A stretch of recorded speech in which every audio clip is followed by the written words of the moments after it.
Hafide and good morning. The Committee on General Government Operation, Appropriation, Housing is now called to order. For the record, today is Friday, May 6th, and the time now is 9 o'clock. Notice for this budget hearing were disseminated via email to all senators and all main media broadcasting outlets.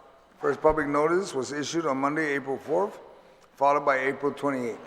Committee will now hear Bill 276-36 CR, Committee on Rules, by the request of I Maga'hågan Guåhan, the Governor of Guam, in accordance with the Organic Act of Guam, an act making appropriation for the operation of the executive branch of the Government of Guam for fiscal year ending September 30, 2023, making other appropriations and establishing miscellaneous administrative provisions relative to the Mayor's Council of Guam. I'd like to announce that my colleagues that have joined me this morning, and we have Speaker Therese Terlai and Senator Tello Taitige, and I know that a few of my colleagues have advised me that they will be coming. They'll be attending this hearing. We have Senator Chris Reines also. The rules of engagement of this budget hearing is those testifying on Bill 276-36 COR relative to the Mayor's Council of Guam are invited to the panel. And we have the President, we have the Executive Directors, we have Mayor Chagla from Inaran, Inalahan. Ay naman man bonito na ano siya pago. We have the Tibuning Mayor from Tutuhan. We have the Mayor of Deridu. We have the Mayor of Mariso. Okay, Meleso.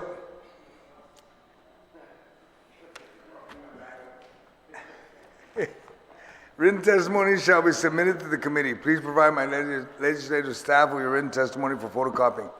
Testimonies may be read, and lengthy testimonies shall be summarized to about 5 minutes. Mr. President and Executive Director, hopefully we won't use up the whole morning, but you have more than 5 minutes, all right? Also attending our hearing is also Senator Joanne Brown. Those testifying will be allowed to present oral testimony. Once you are done, please remain in the room for questions or for additional testimony as may be desired by members of the committee. Questions and testimony shall be confined to the substance or nature of the agenda. We're talking about the Mayor's Council budget, nothing else. Personal inference as to the character or motive of any senator or any individual testifying is not permitted. If any one of you feel, may it be my colleagues or any mayor, feels that there's a personal inference, please raise your hand and we will pause and the individual will be asked to leave. Okay? Any violation of the general rule of conduct will result in removal from the budget hearing. Proper form and decorum shall be practiced by all present in the public hearing room for these proceedings. Individuals who fail to maintain proper form and decorum may be restricted from providing oral testimony and will be escorted from the room.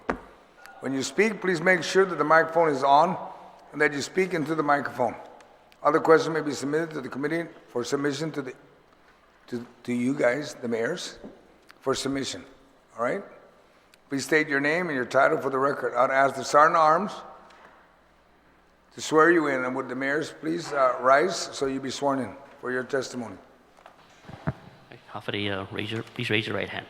Under penalty of perjury, do you all affirm that any and all information you provide today, whether it be verbally, electronically, and in writing, be the truth, the whole truth, and nothing but the truth, so help you God? Yes. Mr. Chair, under oath, you may proceed. Mr. Masi. Thank you very much. I'd ask the President, Mr. Alec, to please introduce each individual mayor. Once you're introduced and any questions asked by my colleague, I just ask you just repeat, introduce yourself again, and then after that, you will not have to introduce yourself anymore. All right? And another advice is that you'll notice that on the budget, we removed the highway funding to the mayors so that there's no more debate from the OPA that you're funded through a source that shouldn't be given to you. And we moved that funding over to the general fund. So you maintain that same funding. Mr. Alec, Mr. President. Thank you, Mr. Chair. Thank you for inviting us to this hearing. I would like to start our testimony with our Executive Director, Mr. Angel Sablan. And after he speaks, I would like to speak, and then we'll take it from the officers and then the remaining mayors. Thank you. Thank you.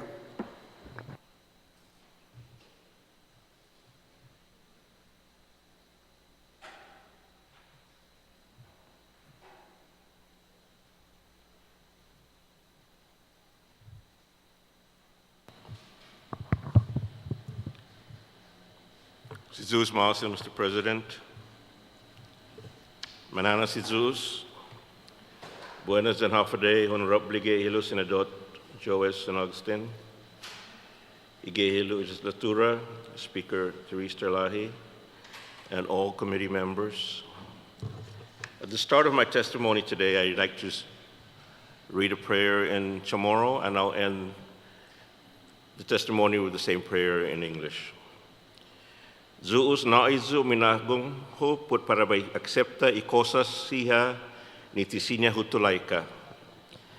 Minatak nga put parabay tulaika edu siha isinya hutulaika. Zantinemtum put parabay tungo I diferencia.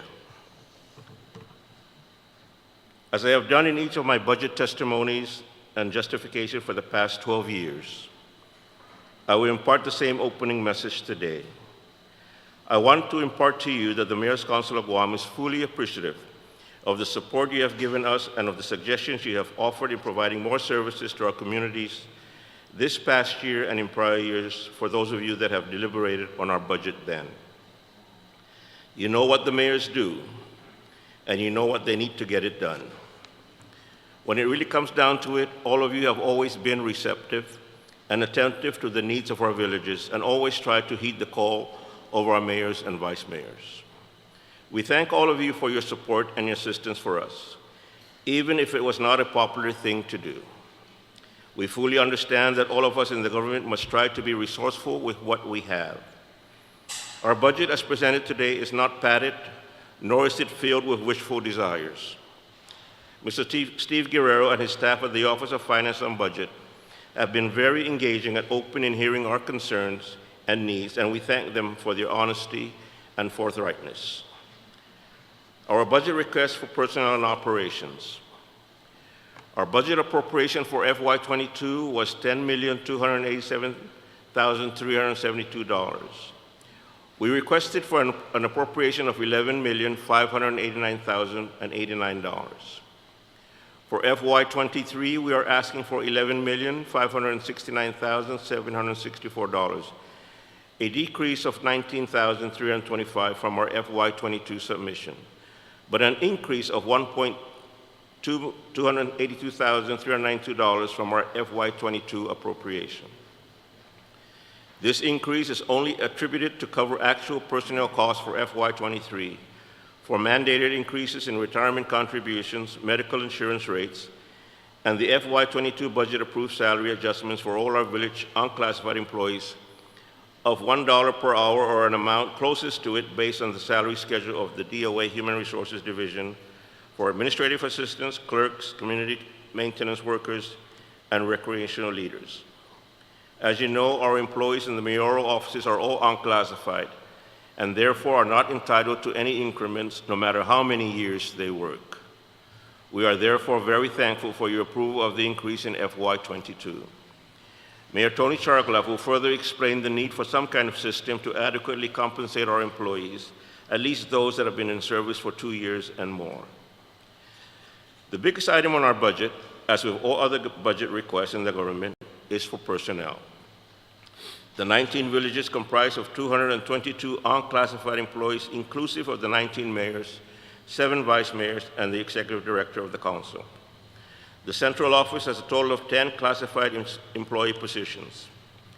We are requesting that 1 unclassified position of recreational leader be approved for the municipality of Sinajana to operate the Central Community Arts Hall, which is slated to be completed in early FY23.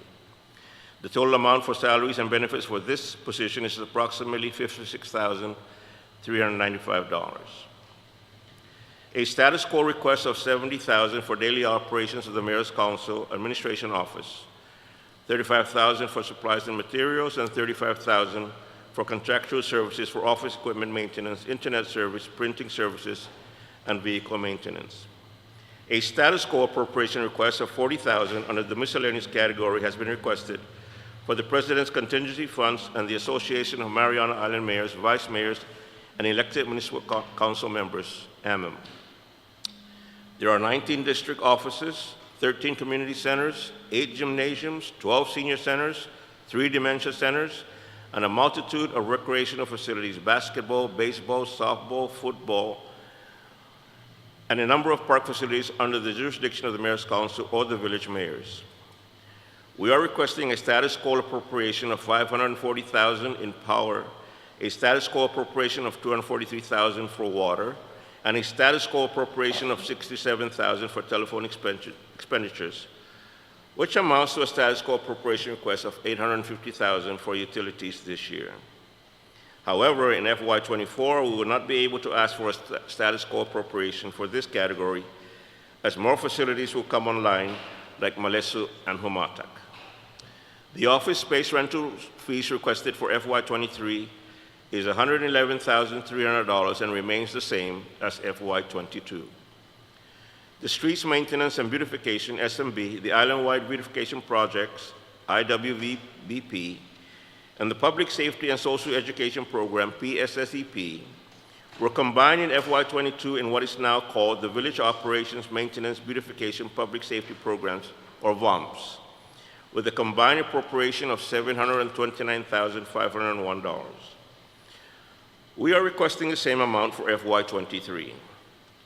Mayors appreciated this roll-into-one appropriation as it gave them the flexibility and latitude to plan, formulate, and expend from one fund for their village operations and needs. We are fully aware that the villages all vary in land size. Jigo, 35.41 square miles, Derido, 30.56 square miles, Jonia, 20.28 square miles, and Inalahan, 18.85 square miles. Inalahan, in fact, is much larger than more populated village of Tamuning, Manila, or Barrigada. And the one-size-fits-all distribution of funds does not seem fair or justifiable to the longer and more populated villages of Derido, Jigo, Tamuning, and Manila, or the bigger land areas like Jonia and Inalahan. This has been a bone of contention and an area of debate for many years, and to date has not been properly addressed or resolved. In fact, we still continue to use a roads pavement inventory by the Department of Public Works, which is already 12 years behind the times, because this is what the budget mandates us to do. I expect Mayor Ernest Chargaloff to bend your ears in a formula he sincerely believes is the proper method of distribution of VOMPS funds. However, I have already advised the Office of Finance and Budget that the formula used in FY22 for VOMPS distribution is the formula chosen by the majority vote of the members of the MCOG for distribution method for FY23. While we honestly can use more funding for the VOMPS, we have purposely not requested additional funds in FY23 because we do have the American Rescue Plan Act, ARPA, to supplement our needs, and we are very cognizant that the general fund is also a limited source of revenue to be divided amongst all three branches of government and all the agencies and departments. So in our quest for truth and transparency, we are letting you know that while we will appreciate any additional funds you give us from the general fund, we do have a commitment from the Lulian Guerrero, Justin Ori administration for funds from ARPA. Some mayors have asked me to be allowed to prepare their own budgets for the operational needs and capital outlay requests. This is perhaps the fairest way to get an idea of what each village needs instead of just dividing funds through percentages, road mileages, or equally. Mayor Tony Chargaloff will express this desire for individual village budgets and will testify towards that end, although he is fully aware that it cannot be implemented for FY23. The funds that have been established by law, the host community funds. The villages of Chalampago and Inalahan have been receiving annual appropriations of $150,000 each, as mandated by Public Law 30-165. We anticipate that this amount will be appropriated for Chalampago Ordered and Inalahan in FY23. Just a note to consider, though, is that these premiums are to be reassessed and possibly readjusted every 5 years. I believe a reassessment is due.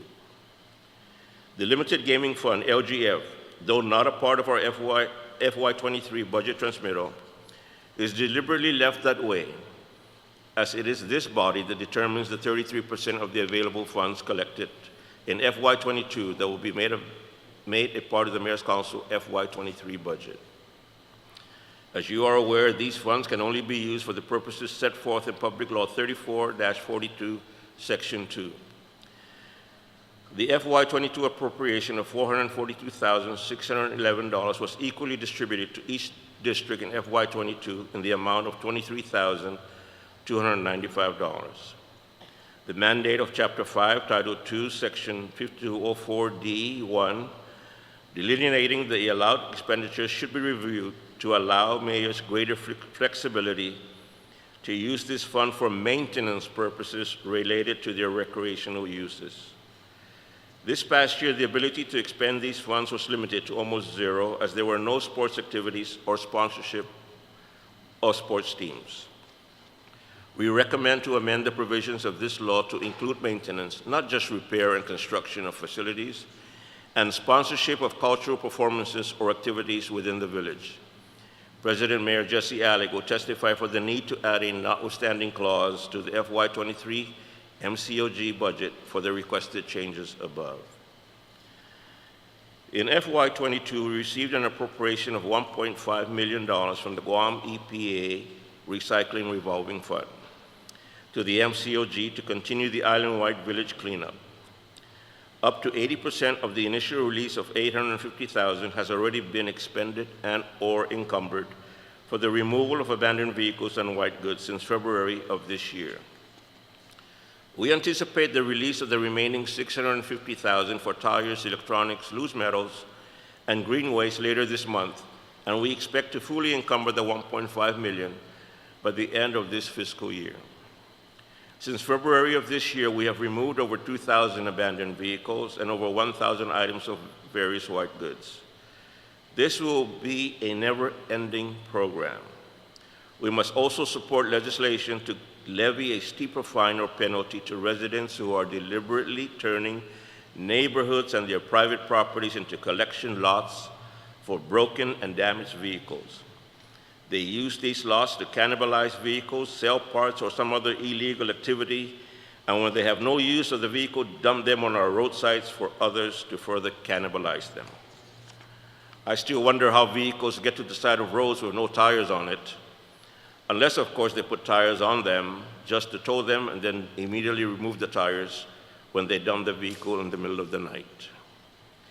We need to get our tax compliance officers to visit these homes and/or sites and ask for business licenses, and for EPA and the Division of Environmental Health to ask for collection permits. If we don't put a stop to this, we will never end the vicious cycle of abandoned vehicles and tires.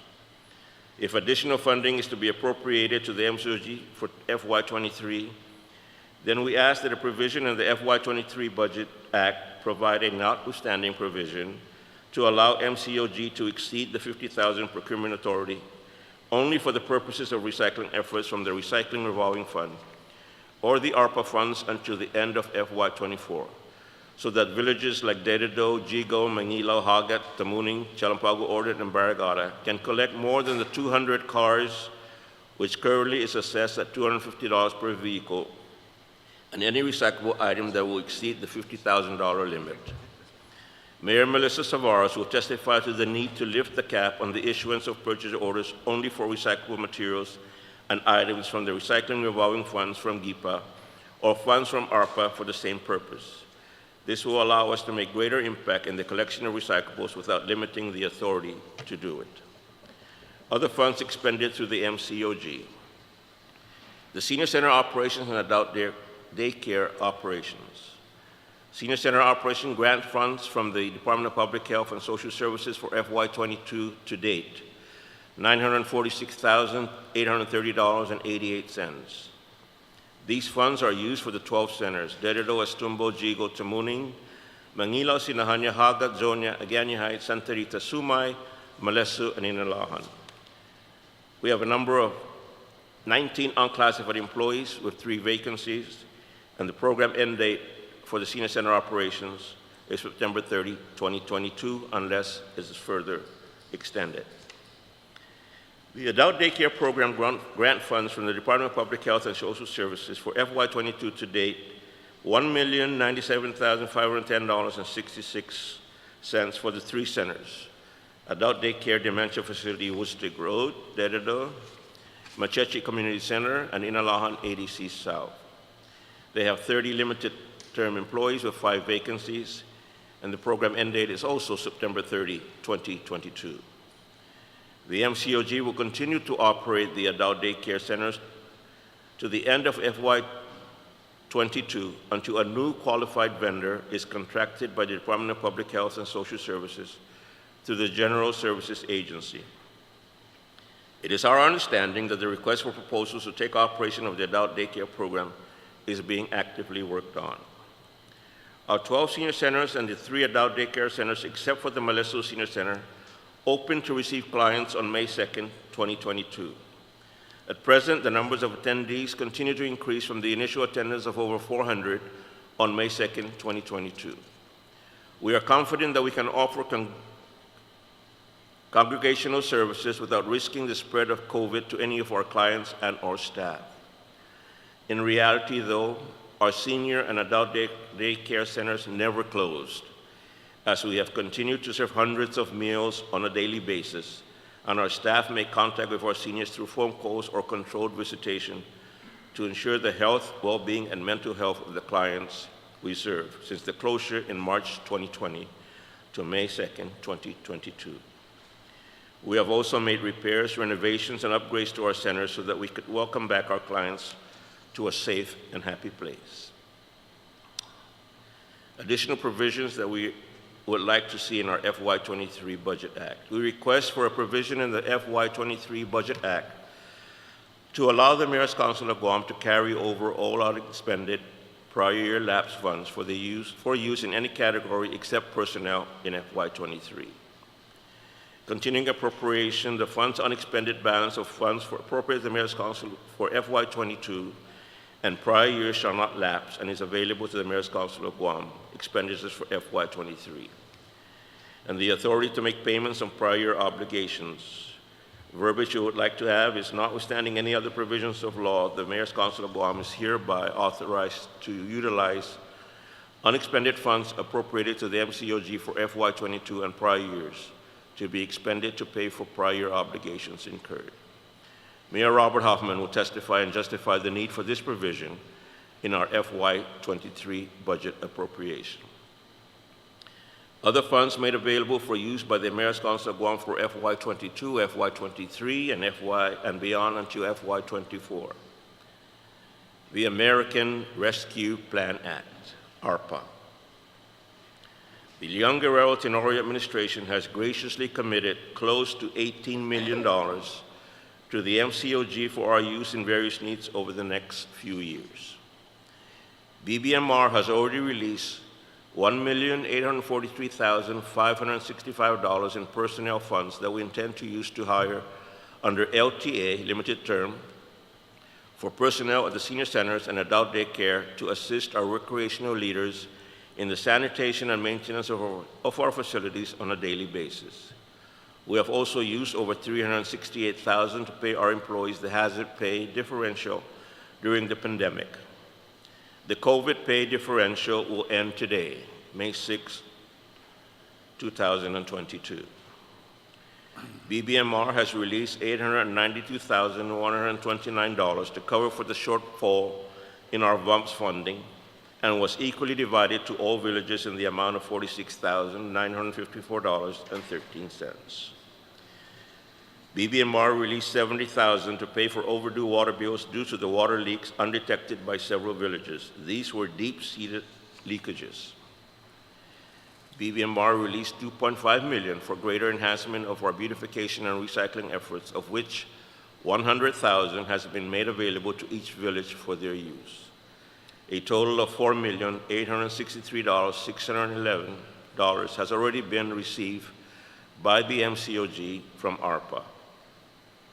The Education Stabilization Fund, ESF. This funding source is actually a grant that various villages applied for. Approved grants total to $3,155,019.85 and ranges in various awards to the villages. From repair and construction of recreational facilities to after-school programs to training programs and the purchase of sports equipment and the like. Not all villages benefited from these awards, as only those that applied were awarded. The total grant award is now available to the MCOG, and we are currently working on issuing purchase orders to implement the award of this grant. We can make available the actual approved awards for the villages that applied for this grant if you so desire. This, my dear Senators, in essence, is our budget and available funds in our purview. The Mayor's Council of Guam has always been cooperative in keeping expenses and costs at a minimum. We are confident, however, that you will support our request so that the Mayor's Council of Guam can continue to do the good that it always strives to do for its residents. We have been one of the few agencies deemed essential during this pandemic. While our services were scaled back early in the pandemic, we never closed. We have delivered and distributed thousands of food commodities from the TFAB and USDA programs. We have opened our centers and facilities to provide testing and vaccination sites for our residents. We have assisted in site preparation with the Guam National Guard in the Department of Public Health for drive-through COVID testing and vaccinations. We have done all this and still carry out our usual roadside grass cutting and cleaning, chasing after illegal dump sites, picking up dead animals, and trying to control stray animals, providing mayor's verifications, and quite honestly, doing the thankless job that all our mayors and vice mayors and staff are mandated to do. Our first-line responders have been included in the COVID hazard pay and will be compensated up to today. Senators, this is our FY23 budget request and submission. Simple and straightforward. We have been castigated and criticized because the majority of our funding sources comes from the Guam Highway Fund and Tourist Attraction Fund. This is not of our making. As you may see in our eyes and feel in our hearts, we are tired of being thrown under the bus because our employees are being paid from a fund that is rightfully for the improvement of our highways. We are happy that after our budget review meeting held last week, that the chairperson of this committee has assured us, as he assured us this morning, that we will no longer receive funds from the Guam Highway Fund. Hallelujah. Yes, hallelujah. And now that I have gone over the FY23 MCOG budget requests, please allow me to apprise you of other areas that may pose challenges to us in FY23. The usage fee schedule that we propose to implement in FY21 has been shelved until the economy of our island rebounds and our people have a stable and reliable income source. We will continue to provide the services that our people need, like funeral escorts, community center uses, equipment uses, mayor's verifications, and the like, without asking them to pay from an already empty pocket. We do not intend to submit our proposed usage schedule fee for ratification by this body in FY23. We are human too, and we are sensitive to the pain and the struggles that our people and our residents are going through. The open government law. While we are in full support of transparency and disclosure of all actions taken by government entities, we must also apprise you of the setbacks the implementation of this law has caused to us. The open government law has and continues to be an unfunded mandate imposed on us. We are for transparency, but Sus Mario said, please fund this mandate or amend certain sections of it so that the affected agency is not left holding the bag. I need not explain further our difficulties as I have asked Mayor Luis Rivera to share her experiences and perhaps offer ideas on how we can make the open government law work without diminishing transparency within our government agencies and departments. While we have good relations with our autonomous agencies, it is not an unheard request to ask that statute be proposed to ensure that the Mayor's Council be the agency of first choice to donate used vehicles and equipment to whenever they rotate out the inventory instead of just being auctioned off. As you pass by GSA and PD, I'm sure you can see the many vehicles, vans, trucks, and the like parked in their lot. We are willing to pay to get these vehicles. The problem is we are usually at the bottom of the totem pole before we are asked to obtain such vehicles or equipment. All we're asking is just for a higher ranking be legislated for the MCOG. Can we mandate that responsible parties and their insurance carriers be held responsible for repair and/or replacement and payments made thereof of damages done to our facilities, streetlight poles, guardrails, etc., in our villages and throughout our island? These funds will offset any funds that our officers have come up with to correct someone else's wrong or mistake. Payments should be made to the affected villages' non-appropriated funds, NAF. We were pleasantly surprised that the Office of Attorney General included the MCOG as a recipient of settlement funds from a company that was found in violation of the approved contract agreement. I am talking about the Marble Caves fiasco. FEMA has granted approval to the MCOG to obtain funding for damages incurred on a cost-sharing basis to repair, refurbish, and replace damages made by typhoon winds on September 10 to 11, 2018, in the amount of $265,299.69. The federal share of 75% is $198,974.77. The non-federal share of 25% is $66,324.92 and is needed to be appropriated by this body in order for the MCOG to obtain FEMA funding for Barrigada, Chalampago, Order, Hagatnia, Mangilaw, Mamutotomaiti, Santa Rita, Sumay, Sinahanya, Tamuning, Homatek, and Jigo. In addition, insurance coverage for all these replacements and/or repairs in the amount of $84,453.14 must be obtained before final payment is made. We have included this amount in our ARPA requests. We continue to ask FEMA to allow us an extension of time to obtain these upfront costs so we can obtain the assistance that FEMA has offered. We have included this also in our approved request to the Governor for ARPA funds. Every storm or typhoon-related emergency, we have personnel from different departments and agencies, GPD, GPA, DPW, Office of Homeland Security, Office of Civil Defense, Guam Fire Department, that are eligible for hazardous duty pay and are reimbursed by FEMA. Our personnel are always the first to respond to an emergency and the last to secure during a storm. FEMA has informed us that our personnel can also be reimbursed for hazardous pay if we are listed in statute as being eligible to receive hazardous pay. We seek your support on this to please include MCOG maintenance and community service workers as employees eligible to receive hazardous pay during times of emergency such as storms, village fires, and other emergencies that may entail hazardous duty. Collaboration with outside entities. We will continue to work with the Guam Police Department to establish and train all our villages in the establishment of neighborhood watch programs. Many villages have seen success in reporting suspicious activity within their villages and even capturing such activities on electronic devices. We will also engage GPD in providing training to our personnel in traffic control, as many of our village staff are called on to offer such services when GPD is not available. We will continue to work with the Department of Labor to commit to the Senior Community Service Employment Program, CSEP, whereby our village are augmented by qualified seniors who perform duties in our villages and are paid by the Department of Labor.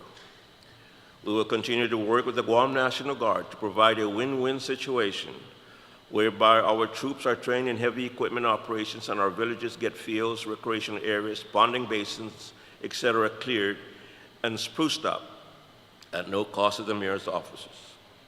We will continue to work with AmeriCorps and WestCare to provide learning and volunteer programs within our villages, especially for our youth. AmeriCorps has been very instrumental in assisting our villages in the food commodities distribution.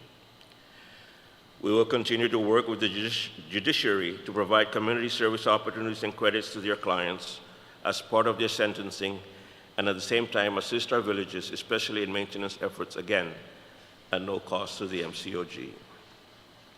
We will continue to work with GURA and GIDA to apply for and continue to obtain grants to assist our villages in their structural needs.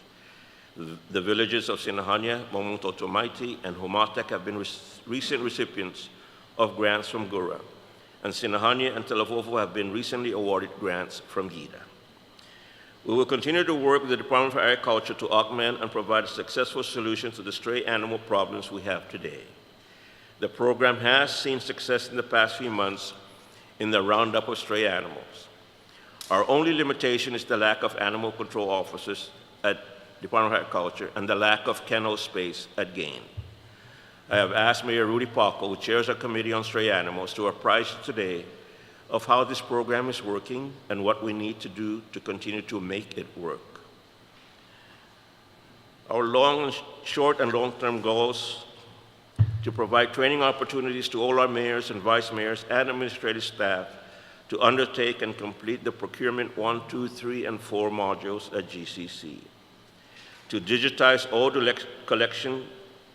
data collection within all the villages and internally connect with all other agencies requiring verification from mayor's offices, as well as transfer of residents from one village to another. We seek inclusion of our unclassified personnel in any personnel salary classifications. Our average length of employment for our personnel in any position is 12.5 years, and yet their salary from day one to when they leave in 12 years is virtually the same. We just seek a fair adjustment to their salaries.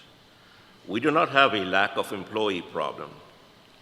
We have a lack of position problem. As mentioned earlier, Mayor Tony Chargla will shed light on this. We seek a permanent facility for the MCOG for a municipal building. We will seek to work with GARPSMIA and every possible long-term use of their underutilized building in Agustin, so we can save thousands, hundreds of thousands of dollars in lease payments. And as I had mentioned the prayer in Chamorro at the beginning, I will end the prayer in English. God, grant me the serenity to accept the things I cannot change, the courage to change the things I can, and the wisdom to know the difference. Undang ko na si Jesus Maasi for your support. Sinceramente, Agustin. Jesus Maasi. Thank you, Mr. Sablon. I'd like to also recognize we've joined my colleagues, Senator Tony Ada and Senator Jim Whelan. Are you here? Yeah. I got it first. You know, you identified some issues here that you want the law changed. I'd highly recommend that you provide that in a letter, other than just a presentation, so I don't have to take it out of the presentation. Just provide us a letter saying what you're referring to. And if you can cite the Guam Code annotated, because as I've listened, I think my colleagues will agree, many of the issues you brought up were agreeable. I truly do agree that if there's anything at GSA, before it goes to law enforcement, or after them, it goes to you. Everybody else can get a line. Because most of them have more money than you guys do. So I agree with you on that one. Move you up the totem pole. There's other areas here, but I highly recommend you provide us, and then I'm going to allow all the mayors to make your spill, your testimony of what you prefer to have, and then we'll move from there. But at least you know where we're at with the budget and what you'd like to propose, that how we would move forward after FY23. And we'll introduce the issues in law so it stabilizes, and then you know where you're going. All right? And if there's any way we can find additional funding to give you for FY23, if it's there, we'll give it to you. I have no problem with that one. I support what the mayors are doing. And I have no problem with the issue, and I think we discussed it in our meeting, the adjustment in pay, and I think it's included. If I'm correct, we identified that it's $12,979,000. It gives the adjustment. Okay, so we're looking forward to making the move as we move, but we want to plan it ahead. Okay, and we'll begin with, we have Mayor Huffman that's going to be here, and we'll have you sworn in first. Who? Just to get sworn in. No. You need to get sworn in, Mayor Hoffman. It's not a question. Just save your comments when we ask you. Ándale, Robert. Sergeant Arms, please swear him in. So in case he's going to testify, before he blames Jesse. Under penalty of perjury, do you affirm that any and all information you provide today, whether it be verbally, electronically, and in writing, be the truth, the whole truth, and nothing but the truth, so help you God? Mr. Chair is under oath. Thank may you. proceed. Thank you, Mayor Hoffman. And is there any way we can... You want him to move up to the table? You're good? You will? Okay. And we'll begin with you, Mr. President. And then you tell us who's going to speak first before I ask my colleagues to ask questions. I want them to make their speech. Mr. Chair. The Mayor's Council of Guam is fortunate to receive funding from the Limited Gaming Fund. Because of this appropriation, albeit insufficient at times, we have more opportunities to maintain our recreational facilities and sponsor sports teams in our villages. As mayors, we are charged with a myriad of responsibilities with the expectation that all are treated fairly and that all our programs receive the same consideration. We respectfully request this body to incorporate language under the Limited Gaming Fund, which will allow us to use this fund toward all recreational and fitness activities, equipment, and sponsorship, to include the procurement of maintenance supplies and equipment in support of these activities. We recognize the need to encourage our people to be more active and healthier. This request empowers the mayors to provide a variety of sports and recreation that will yield positive outcomes in our communities. Sizuas Masi for your favorable consideration. Atanatno? I think we talk about that and we agreed to that. We just need the verbiage so we make sure we get it right. Sure. And we allow If I just want to add that throughout the years, we've always used this Limited Gaming Fund only for sports and purely for sports. But as we see through the pandemic that there are many exercise and fitness groups that also need sponsorship, including dance groups and cultural dance groups that are also active and healthy activities. So that is our request for the inclusion of those activities. All right. Thank you. Sounds like a good move. So who do you want Can next? we just go with the officers and then the other two mayors? So if I can ask Mayor Hoffman. All right. Would that be okay with you, Mr. Chair? Not a problem. He's the youngest anyway, so not a problem. Okay, Sizus Masik.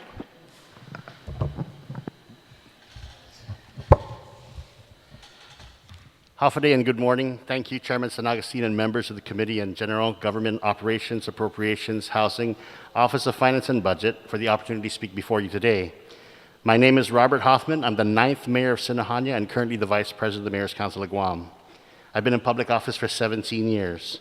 I've been the mayor of Senator Tony Ada and Senator Chris Dueñas for 17 years. I'm here to respectfully request you and your council and your colleagues to support and allow the carryovers for the Mayor's Council of Guam. Everyone acknowledges the work that the village's offices perform. The bulk of the work happens when people are away at school or at work, so they don't see it. So they question our existence. But many resources are combined, every dollar is carefully targeted, and much creative planning takes place just to get a task done. We wish it was easier, but the reality that it is not. Despite every effort, many times the equipment, the items, and the contractors we need to accomplish our tasks are not available, it's out of stock, or it's too costly. Especially during COVID, shipments weren't coming in as fast enough.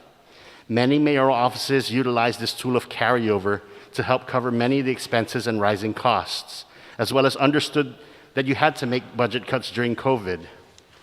This tool has allowed many of us to address the needs that might otherwise be too great a financial burden to take on in a single fiscal year. Many of us have specific planned purchases, projects, or initiatives that require this strategic fiscal planning to accomplish. With the promise of new or additional funding being unrealistic, we use these carryovers as a financial tool to combine funding to make it better, larger purchases, and therefore better improvements. None of us here hoards money, and we try our best to govern within our means. The reality is that when we examine and tackle larger issues, we know it's going to take more money. We save up what we have, just like every family. We save. It was money already intended to the mayors in the previous budget for our municipality, so we know that it's not going to be hurt when it's not going to take away any from anybody else. In about half the cases, the carryovers is not even a large amount of money as people think, especially since many of us use our budget as expended within the fiscal year. The money returning to the general fund won't make such a big difference in the overall recovery of the deficit. I must be honest when I say that it's hard to govern year by year when given the timelines by DOA and the Mayor's Council of Guam. Allow me to give you a little insight on what spending $1 takes. We have to wait for the accounts to be established, then the accounts to be loaded in the funds. We submit our allotment schedules. We wait for the object classes to be funded. We send out a request for proposals. It's reviewed. We prepare requisitions. We award purchase orders. We receive invoices. We prepare and process invoices for payments, and we close out. Should there be an issue, human error, at any of these steps, it will cause additional delays and take corrective action, and the turnaround times are a lot longer. Just to receive and be allowed to expend the carryovers, we need to close out all purchase orders with DOA and the Mayor's Council in all object classes and in all budgets. Once this is done, those steps happen again. This is the beauty and the pain of government and governing. I wish purchase orders didn't expire. I wish that we had continuing types of accounts. Imagine how much life would be easier for our administrative staff in our villages. A wonderful example of carryovers can be found under the leadership of Mayor Jesse Gogui of Ordach Halampago, who did just that in leveraging and saving the host community funds so this community can build a $9 million multi-purpose center. Only by it not expiring, only by it not being reverted was he able to accomplish this monumental task. In the past, I've seen mayors use their carryovers to purchase vehicles from GSA, DRMO. They've repaired and maintained their fleet. They've purchased additional fuel. They've purchased computer equipment. And they made much needed repairs to the offices, centers, community facilities, parks, gymnasiums, and playgrounds. This only happens because this legislative body saw fit to continue to allow the mayoral offices to do so. I humbly and respectfully request that this be allowed again in this budget. Thank you, and si Diyos masi. Thank you, Mayor Hoffman. Mr. President, and as you requested, I think you wanted every mayor to present at least 5 minutes, right? No more than 5 minutes, yes, Mr. Okay. Chair. Right. We'll go with the treasurer, or secretary, Whoever you identified, Mayor allow her to Luis. speak. Mayor Luis.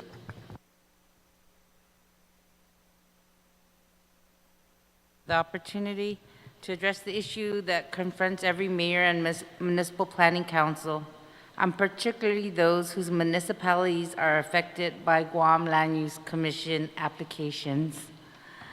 As a result of Public Law 33-129, Sections 3 and 4, municipal planning councils are obligated to sponsor 2 public hearings for Guam Land Use Commission applications. This law is codified as Title 5, Chapter 40, Article 1, Section 40128F2, and reads, for each variance application, zone change, government lease, conditional use application, and other proposed project reviewed by the Guam Land Use Commission involving land in Guam, the relevant municipal planning council of Guam's respective villages shall conduct a minimum of 2 separate public meetings pursuant to the requirements of Chapter 8, Division 1, Title 5, Guam Code Annotated. Mayoral and municipal planning council experience with this obligation has been negative in that it is burdensome of MPCs without producing a value of public input for GLUC applications. Our collective observations follow.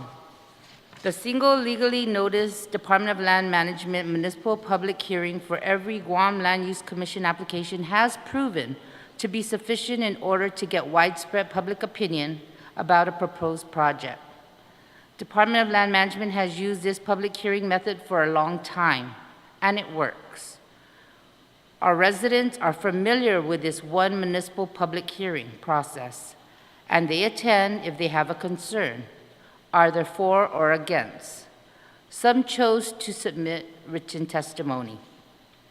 We then follow up with land management public hearings with an MPC meeting that is legally noticed as a public hearing, and the posted agenda includes the Guam Land Use application addressed at the Department of Land Management public hearing. At our Municipal Planning Council meeting, the public is given another opportunity to testify before the MPC. Then the MPC deliberates and votes on a resolution either in support or a support with conditions or against the application. In our experience, the 2 additional MPC public hearings are not productive. They usually draw the same people saying the same things in opposition to a Guam Land Use Commission application. Most of those who testify that are not even from our village. We already know their positions from the Department of Land Management public hearing. Additionally, they can attend the Guam Land Use Commission public hearing and testify personally or in writing. For instance, in our municipality of Tumuning, it has a full plate of responsibilities for every month. The MPC assists me to resolve village problems and undertake new initiatives. The members are dedicated and serve countless hours because they care. I know the same situation exists with other mayors and MPCs. When MPC members are asked to attend 2 additional public hearings to be sponsored by the MPC, their time and energies are distracted to issues which were already covered at the Department of Land Management public hearing. Tatua is large, and we get as many as 25 Guam Land Use Commission applications in 1 year for variances, conditional uses, and zone changes, etc. That means our MPC members are pressured to attend up to 50 additional MPC-sponsored public hearings per year for Guam Land Use Commission applications already heard at the Department of Land Management municipal hearing. Mayors are not funded to sponsor these 2 additional MPC public hearings. Each hearing requires preparation of the venue, providing food, drinks, for the public, power and water, and cleanup. Additionally, we are expected to pay for 2 public newspaper announcements for each of the public hearings. In conclusion, we ask that the obligation for the 2 MPC-sponsored public hearings for Guam Land Use Commission applications be rescinded because they do not generate meaningful public input beyond that which has been gained by the Department of Land Management municipal public hearing, plus the legally noticed MPC meeting at which such Guam Land Use Commission applications are addressed. And sincerely, Luis Rivera. Thank you, Mayor. Just need to get that in writing, because then we'll pass that on to the oversight chair, so she can address that. All right? Mayor Mr. Savares, who is the ex-officio member of the executive officers. All right?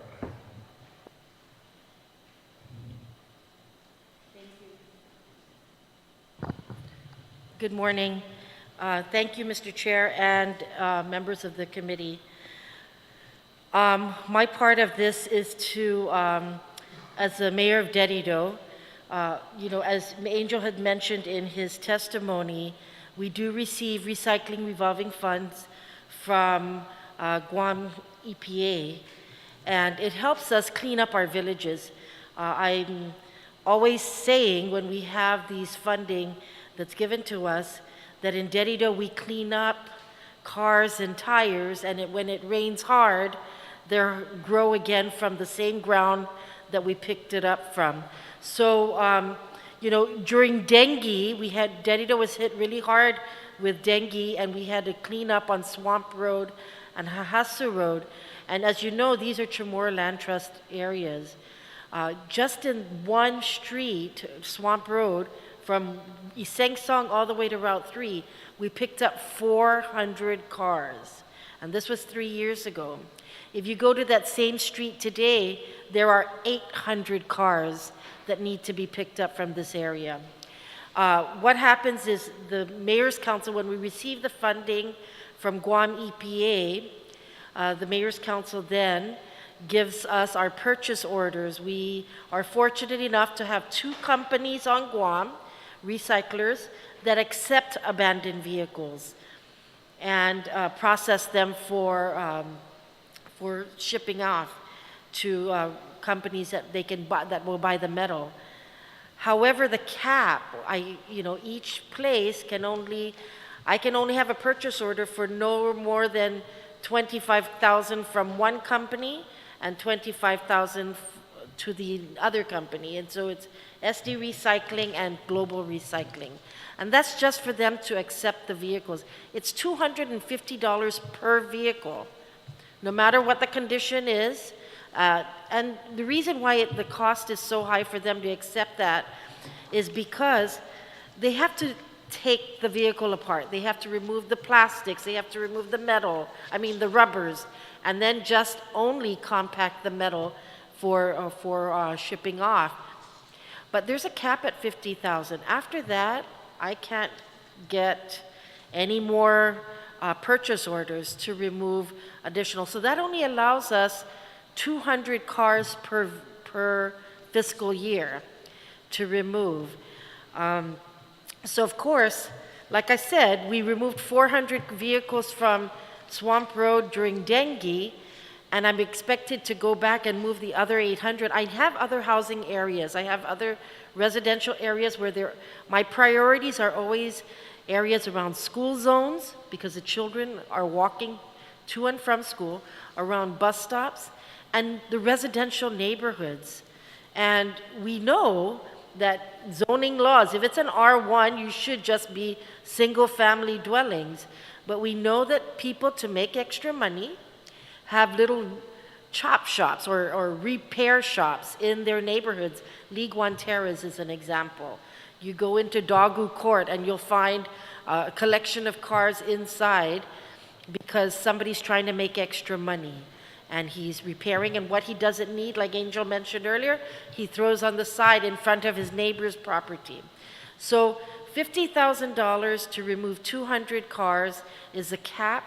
I'm requesting, and I know it's a procurement issue as well, I'm requesting for that cap to be lifted so that we as mayors, especially in the larger communities, can take care of all of the abandoned vehicles, the white goods, tires.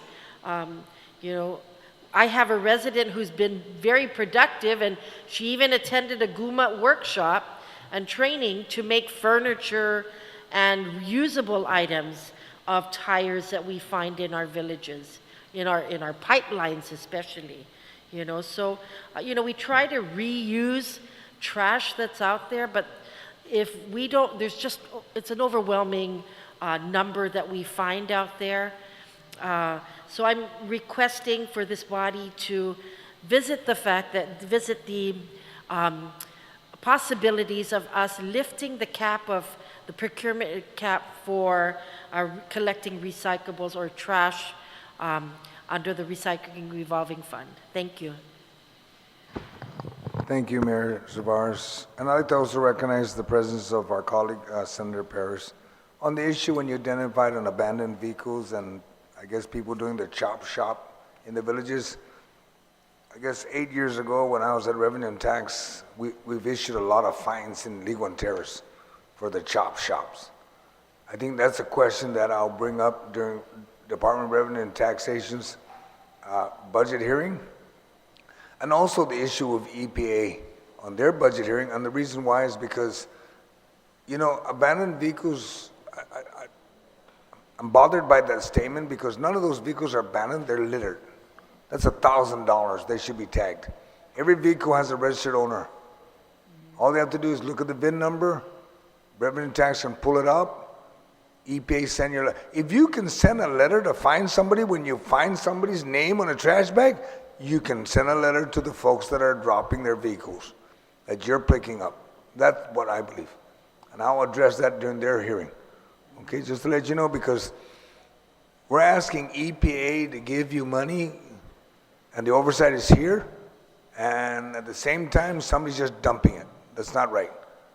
There are a lot of chop shops throughout the island. That needs to stop. Get a license, then do your chop shop. Get the right zoning, do your chop shop.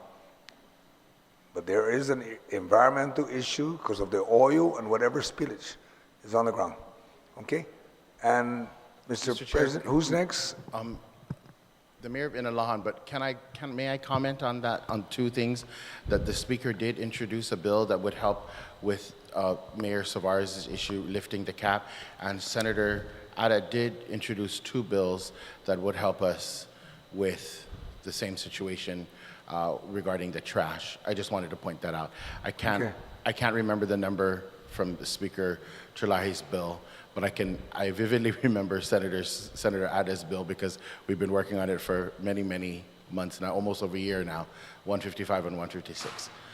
But the mayor of Inalahan, please. Please. Sir.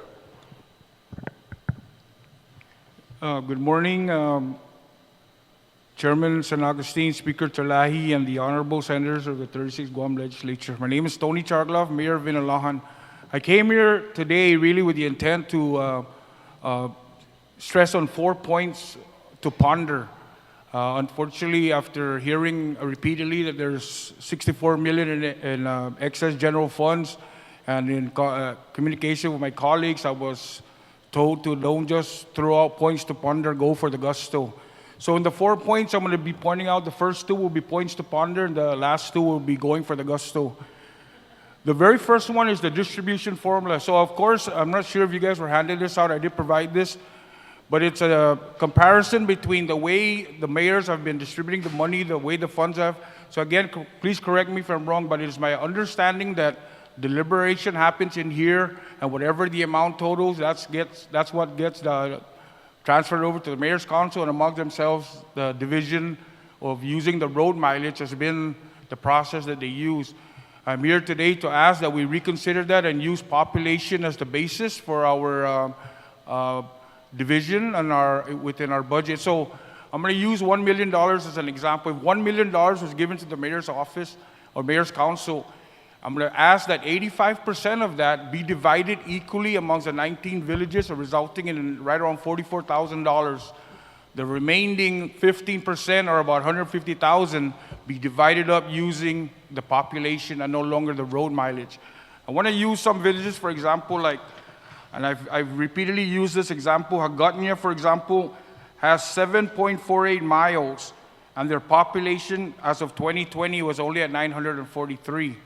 Using Sinahanya, who has 6.2 miles, of definitely less than Agustin, but their population is at 2,611. So the question becomes is why would I give Agustin more money when they have less people to serve, even though the road mileage is higher?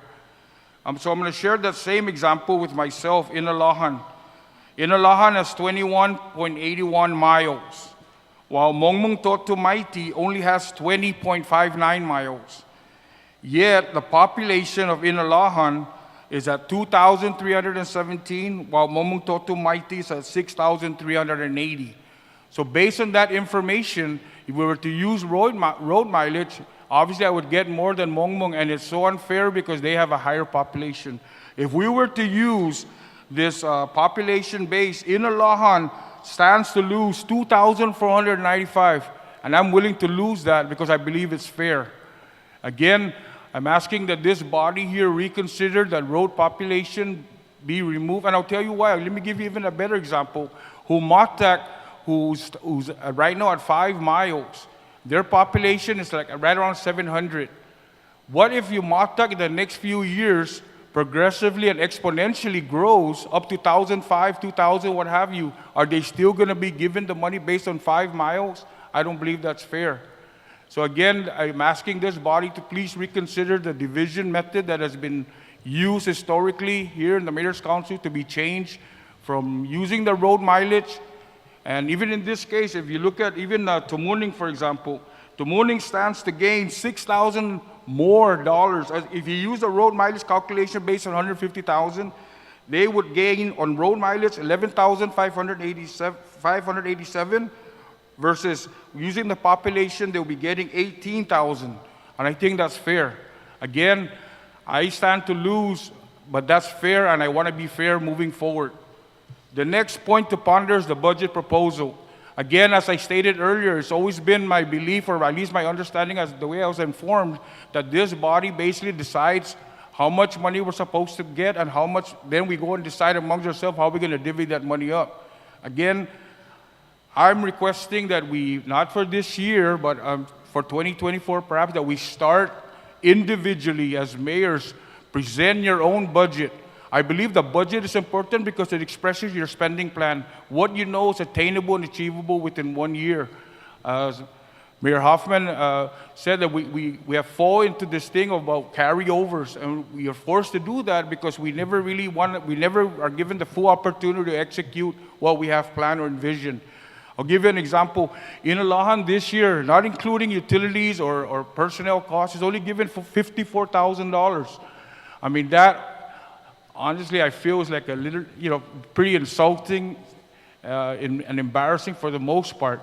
When you have a lot of mayors who have a lot of plans, a lot of ideas, and a lot of endeavors they want to accomplish, and I know 1 year is relatively short, but if you're able to put that together in a plan to be able to express your goals, your objectives, and the things that you want to accomplish, then I think we should be given that opportunity.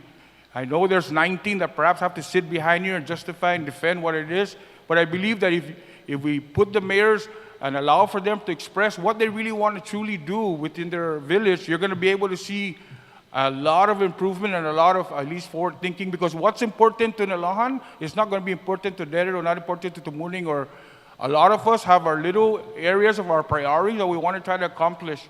Again, so that's something I'm asking that this body please consider, impose on us that we come in there with our own individual village budgets, because therefore, I mean, right now there's a lot of things I cannot defend. I'm the newest mayor basically within the council, but there's a lot of things I couldn't defend because I never had a teeth in it.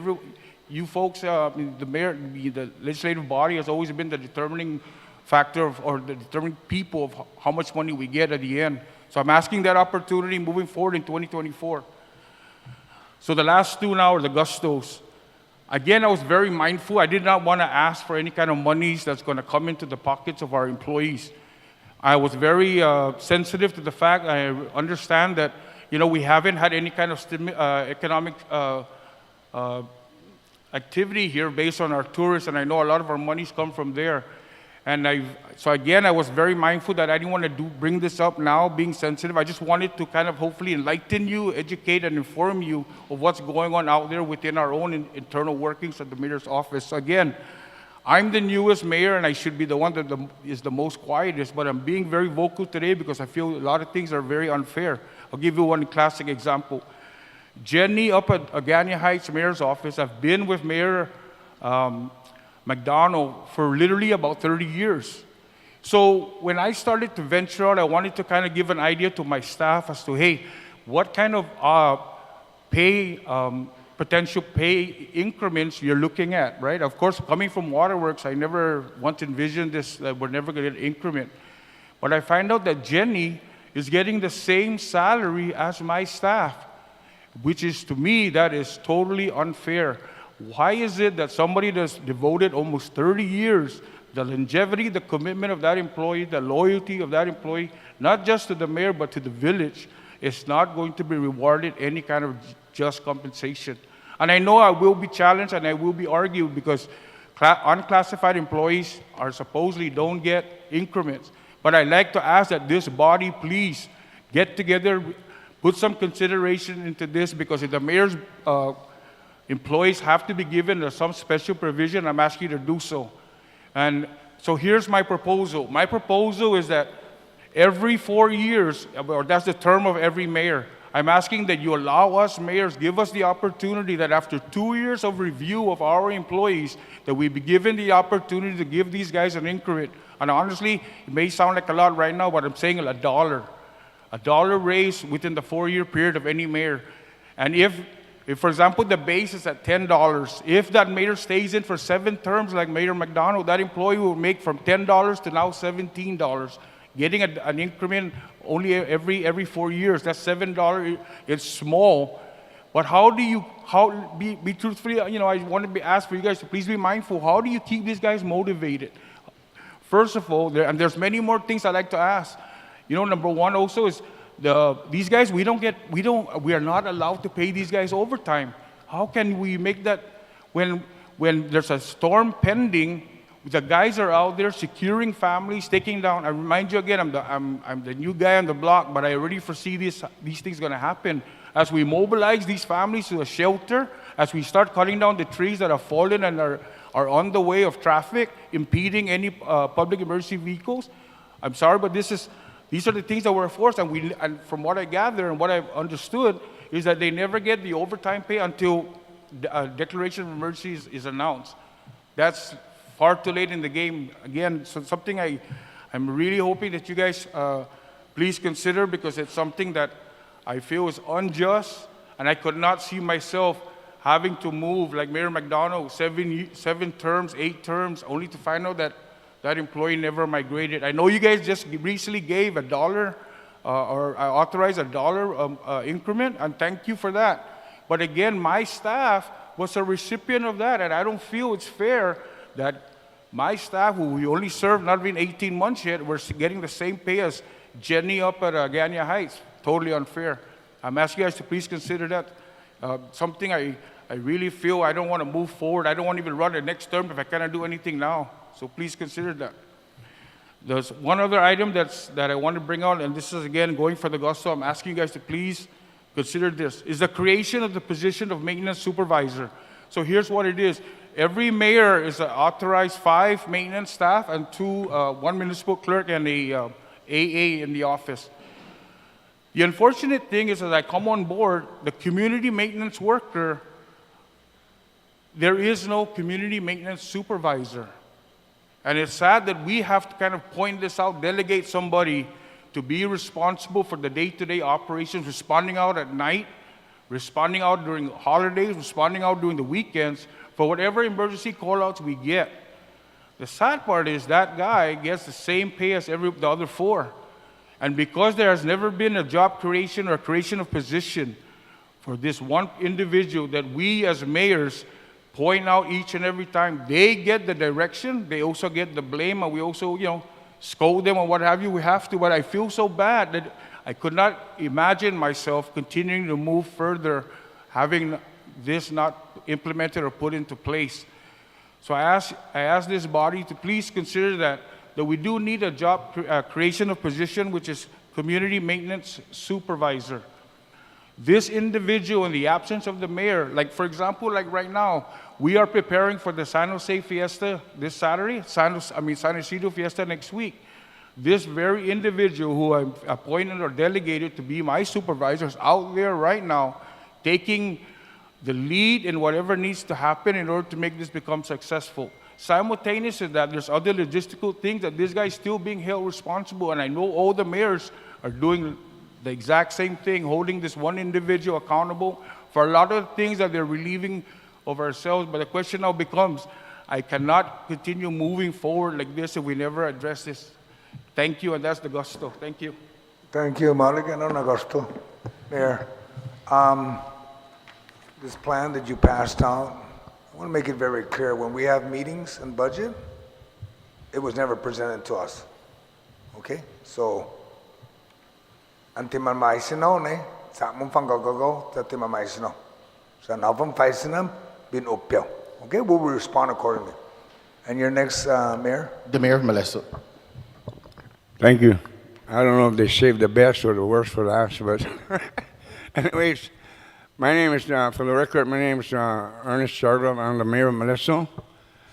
I'm here to testify in regards to the appropriations regarding the last fiscal year for bumps. When I viewed the Bill 276-36, it mirrors the same appropriation from the Committee on Rules, that if the appropriations made were $300,000 from the host community funds, the 422-126 from the either I didn't see in clarification between the general fund or the tourist attraction fund, and that was appropriated with 422-126, and the 300,000 and the 307-375 is going to fund the public safety and social education program coming from the Guam Territorial Educational Facilities Funds. Senators, this is my third intervention to try to correct something that I believe is not, as far as equitable and fair. last in fiscal 21, I had to intervene. The distribution was already conjured up by the executive director for distribution. Unfortunately, I wasn't there during the meeting, but regardless whether I was there or not, if it was done right, I wouldn't have to intervene. When I viewed the documents, I wrote him a letter saying, we need to revisit. And we did, and we were able to reverse that, and they went with my options. That it was the one that's in compliance with the Budget Act language. This year, this last fiscal year, I tried to intervene. I went as far as asking for an oversight hearing because the distribution deviated from the historical precedents that have been established in these divisions for distribution of the fundings. Just to give you guys a rundown in history of the appropriations and the programs that they're appropriated for to fund. The inception started in 2007.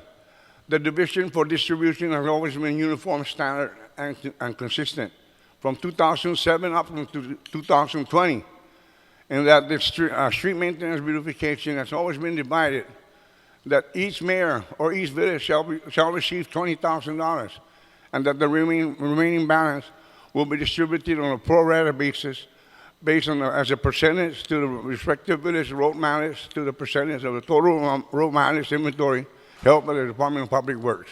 That has always been the method of division. Okay? In 2021, FY 2021, that standard language had to be amended because the appropriated amount of $281,417,000 could not comply with the language in the division, and the division language cannot apply to the appropriated amount. So the language was amended to reflect that the division shall be, that each mayor may receive up to $20,000, and that the remaining will be based on the road mileage.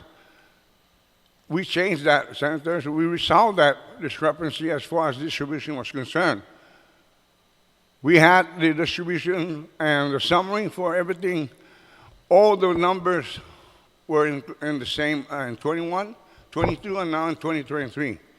All the precedents established in the division and distribution of these funds have been exemplified in 9, 10, 12 to 18, that when the fundings are the same from the prior fiscal years, that the distribution for the preceding, from the preceding year will be reflected by the succeeding year, and that the distribution amounts will mirror and reflect the same.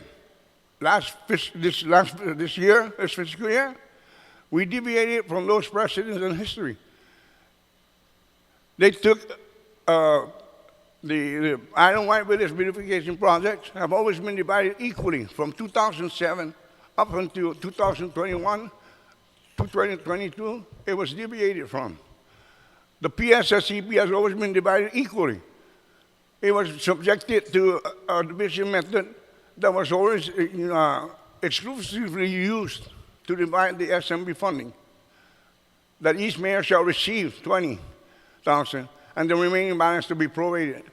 This is not road mileage, this is public safety and social education programs funding. I believe that since precedents are very important, we already established a precedent in FY 2021. The numbers mirror in 2022 the same. The numbers are mirroring the same thing in FY 2023. Why are we deviating unless this body does not value history and precedents?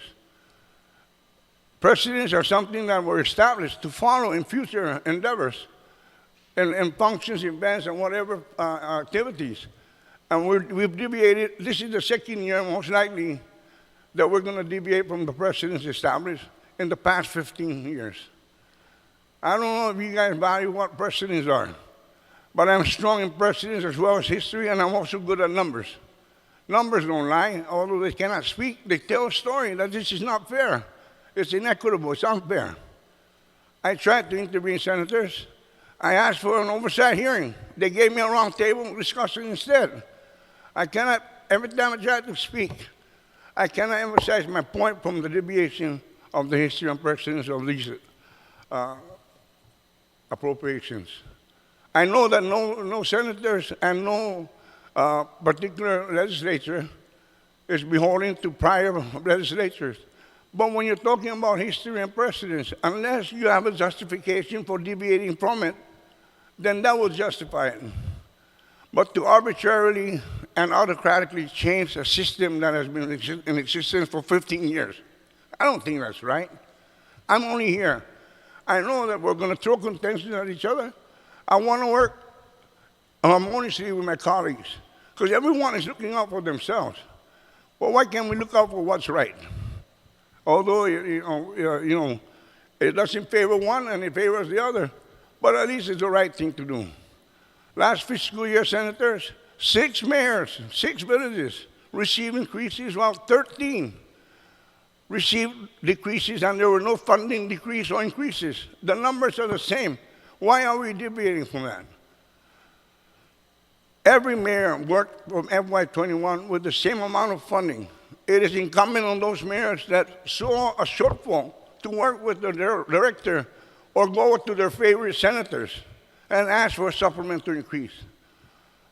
But what was done in FY22, I hope it's not repeated in FY23. This is bullying. The Mayor's Council just invented a way to get a supplemental increase without having to ask for supplemental increase from this body. Go back to the mothership and ask for supplemental. Why are you going to take my fuel so I'm going to run out of gas in the middle of the ocean or in the middle of my fiscal year? Senators, all I'm asking is to look at the history and precedents established and the division of how it was always been divided, it was deviated from. And as a result, it is unfair and unjust in the distribution. I don't really like to, Mr. Steve Guerrero, I'm a basketball player. I'm a team member. If I'm going to lose, I want to lose because we lost together. There's no I and me and team. It is we, it is us. I ask my colleagues to work amenably and amicably to resolve our differences, because everybody's going to, who doesn't want more? And you certainly don't want less. Well, let's work together so it benefits us working together. And if it means we're going to hurt, but let's hurt less when we work together. But Senators, the history and precedents of these, I did a projection and a comparison, and I sent it to the President and the Executive Director. Lo and behold, when the Executive Director did his summary and distribution, it mirrored the same thing that I projected without even having to look at his. Because I know how to work with numbers. If you look at the appropriation, Senator, everything in 2021, our budget, when I did research, our budget for the SMB, coming from for the SMB and IWVP, when the Committee on Rules introduced Bill 282-35 LS, it appropriated $1.2 million to the Mayor's Council of Guam and $340,000 to the PSSEB. But when the bill went to the Committee on Government Operations, Appropriations and Housing, it was reduced from $1.2 million to $422,126. And the $340 that was appropriated to the Public Safety and Social Education was reduced from $340 to $307,375, which is the existing appropriation. Is the Committee on Rules using the same? Because under the general provisions of Chapter 1 on the Appropriation Act, it listed that the appropriations contained in that act, they used the estimated revenues for that that was appropriated in that act. I don't know if the Committee on Rules were using the same or a different appropriation estimated revenue, but to go from $1.2 million to $422,126, that's a significant drop. Coming from the Committee on Rules to the Committee on Government Operations. And Senator, Speaker, in your testimony during the roundtable, in your haste to pass the budget, sometimes things are overlooked. And I believe, $700,000 to overlook. You know, I don't know where the $700,000 went and where the other $9,000 went. But somewhere that number went somewhere. Where it went, that's for everybody's answer. Numbers don't lie. Look at the records, Senators. I'm only here to prevent, we voted, Senator, And some of my colleagues have voted the distribution in March, which in our haste to submit it to, so we can get our monies. Not everybody voted because they knew what they were voting for. I'm only here, Senator, to prevent a reoccurrence of what happened in FY23. Every mayor in this room, to include all the other mayors, have worked in FY 2021 budget from the same amounts in 22 and 23. Why are we deviating? Just go back and I wanted to amend that each mayor will receive what they receive, each mayor will receive the consolidated amount of what they receive from the SMB, IWVVP, and PSSCP respectively, okay? And that's you combine. When I make the comparison, Senators, Dedido, for example, received only 44,000 collectively, when they consolidate all the three fundings. Okay? This year, last fiscal year, she received 94, a jump of $50,000. While on the other far end, Humata received a $14,000 cut. Where do you justify that? There is no funding increase, there is no funding decreases. Yet one increased and the other one decreased, and significantly. $14,000, Senators, when you're poor, is very much a lot of money. You look at the distribution, Senators, in history. Back in 2007, you guys read your numbers, you get rid of it from me. Mayor, are you proposing that this is what we support, what Mayor Chargloff presented? Is that what you're asking? I voted for option one. If these guys, I voted for that, Senator. No, but you're supporting this one, right? yes, but I hope, like I said, Senator, I'm just trying to get a rundown until we get something concrete. I'm just putting out as well, okay? If this is what you're proposing, then this is the committee that's hearing it. So then that's Yes. what I'm gonna go for. I'm gonna look at it, okay? Yeah, Senator, but I also wrote a letter to the angel and the president. Okay. Saying that let's go back, okay, we'll go back to FY 2021 level. And that is following the precedents. Now, I can heed and yield to my colleague if that is a lot better than what we had. And all I'm saying is that let's follow precedents that will provide some equality and as far as equity and fairness. Because, Senator, just to apprise you guys, back in 2007, Dedido received on the pro rata itself $313,000, the equivalent of 12 different mayors, 12 of the smaller villages. While Humatak on the lower spectrum only received $31,000. That's a 300% differential. And Humatak does a lot of cutting as well. The SMB has always provided for the size differential, Senator. Okay? But all I'm asking is that we're, for the distribution, please, let's give us the necessary resources financially to do our maintenance and upkeep of our villages. Because they say it's fair. If you do comparisons, Senator, between Tamuning and Humatak, from Tamuning's borderline of Hisagania all the way to the mall, the intersection of the mall, what does she cut there? And the IWVBB is for the main road, the primary road. So if you talk about fair and equity, look at what the mayor of Tamuning is cutting from Hisagania all the way to the mall, which is the primary road, as opposed to Humatak from the Seri Bay Overlook all the way to where it borders to me. And then you go to the extreme, you take in Alahan's border from the Hazam Bridge in Malaysia all the way to the Surfside Bridge and see how much vegetation he cuts. Yet he gets the same amount of money in the IWVBP as Tamuning and Dedido does when all their stretches are mostly developed areas. So we talk about equity and fairness. It's just a matter of tweaking and working together to see how we can all benefit instead of trying to, throwing barbs at each other. Let's work amenably and amicably together to find a solution, Senator, because what last year is what I'm trying to reverse not to prevent from happening. We already voted within the Mayor's Council to say status quo.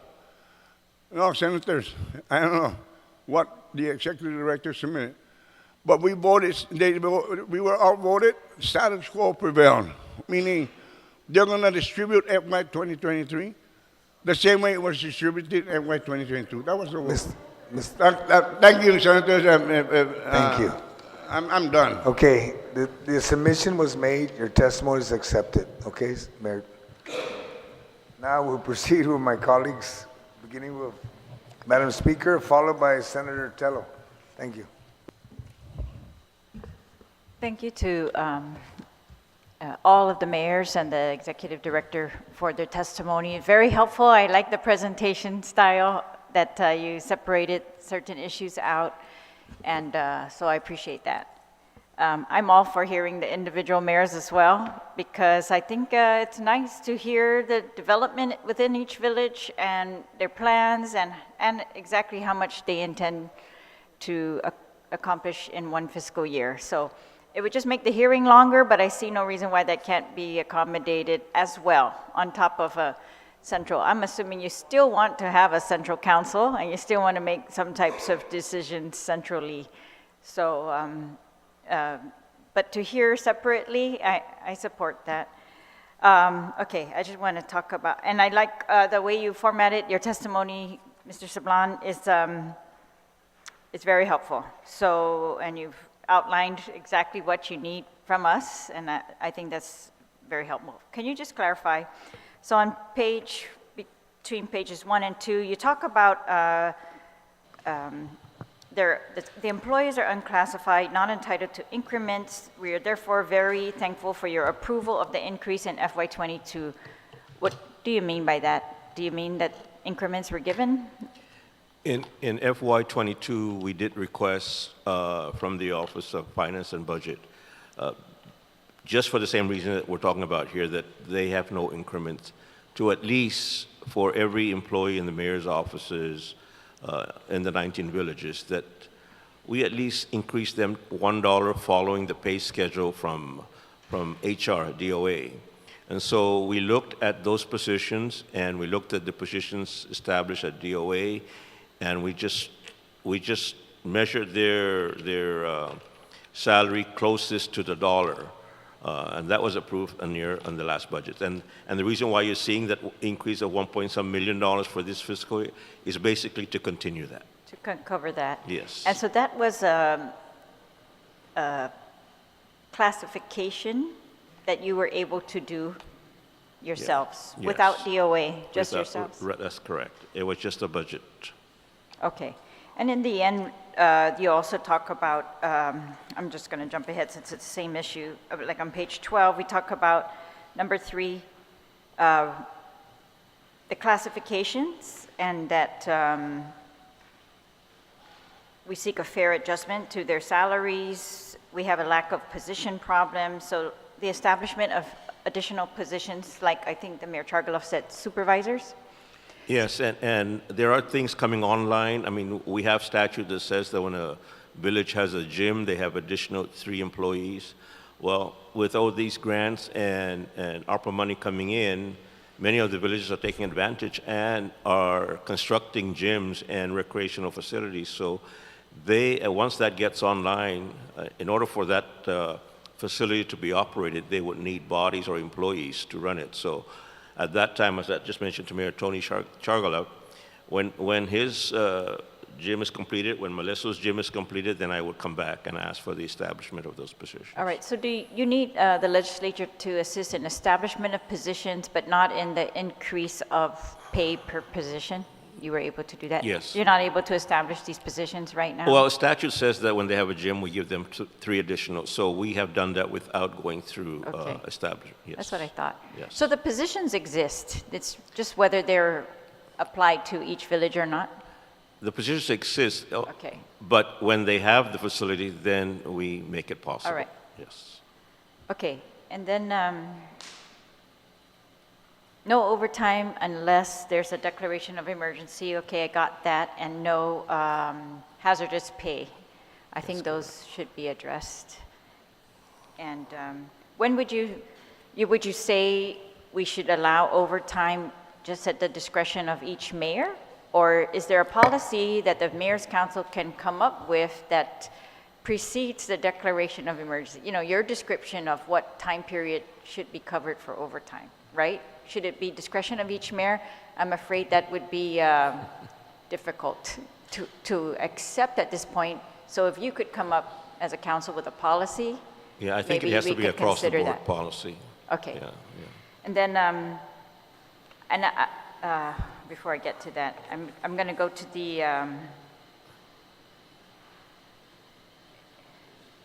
okay, so the recycling revolving fund, yes, I did put Bill 252 in. It removes that cap for this fiscal year because hopefully in the next budget we can remove the cap altogether for the next year.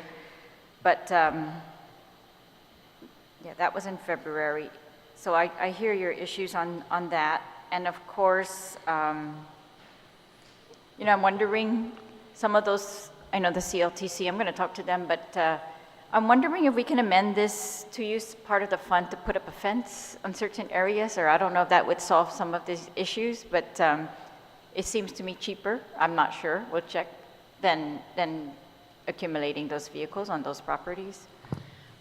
Speaker, the areas, the pipeline, the federal fuel pipeline, that's an area that gets littered. I know CLTC is also working with Guam EPA to address the issues of illegal dumping in their properties as well. Sometimes a lease is given to a resident, and what happens is it takes time for that resident to go in and start clearing the property. So by the time they get in there, it's Right, actually been established as a neighborhood junkyard or dumping area.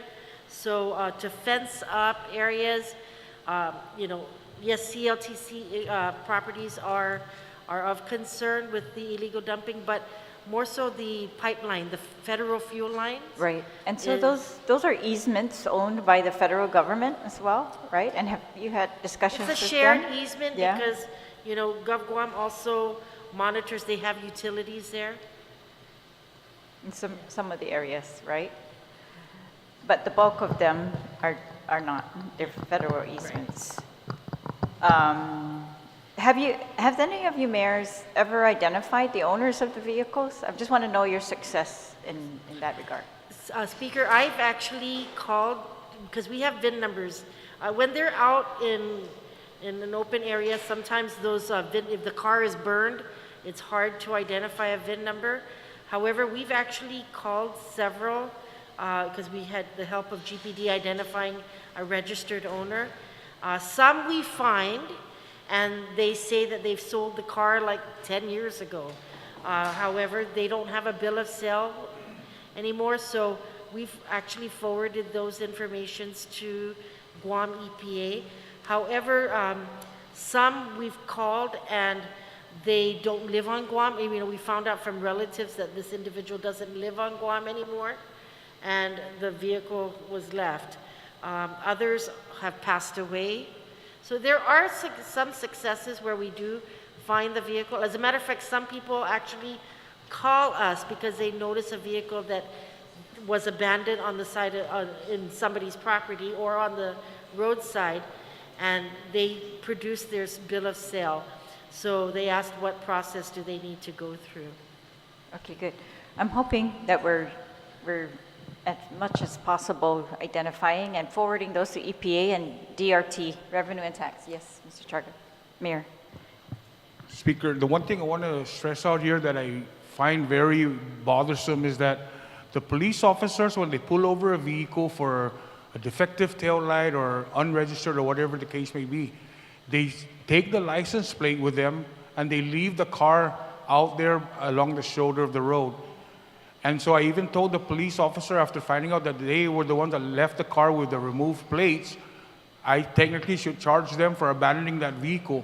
My point that I'm trying to get at is, why isn't it that the police department have now kind of, cleaned their hands of that vehicle when in fact they still have a responsibility to me, and I believe, the body's informed that they need to start opening up their lot or whatever it is, impound lot, and remove these vehicles from along the roadway. because when I called them up, I asked them like, hey, so what happens now? He goes, Mayor, of 2 days, if they don't come back, I'm sorry, you're gonna have to do whatever you need to do with it. Why is that now a burden of mine when I don't even, first of all, when I asked them, who's the owner? Oh, they don't even have a driver's license, so we don't even know on the car that was there, apparently hasn't been registered since 1997. So why is that now a burden on us when, to me, the police actually should take some level of responsibility to make sure that vehicle is no longer on the roadway, because what happens overnight, the car gets burned, and now, of course, it becomes our responsibility again, something that we're not, we're prepared to keep our village clean, but man, we have to constantly go back and go after all these, why should I have to go look for a VIN number and do all that research when the police already had that in their possession? They should have just taken it full responsibility. All right, I hear that. I will ask that of GPD when they arrive as well. Can I ask, for the prior year's obligation, I understand, Mayor Hoffman, why we want to use the lapses for all the reasons that you outlined, but as far as prior year obligations, are we expecting, is there a list of what is expected not to be covered? I'll let Angel, then I'll chime in after that.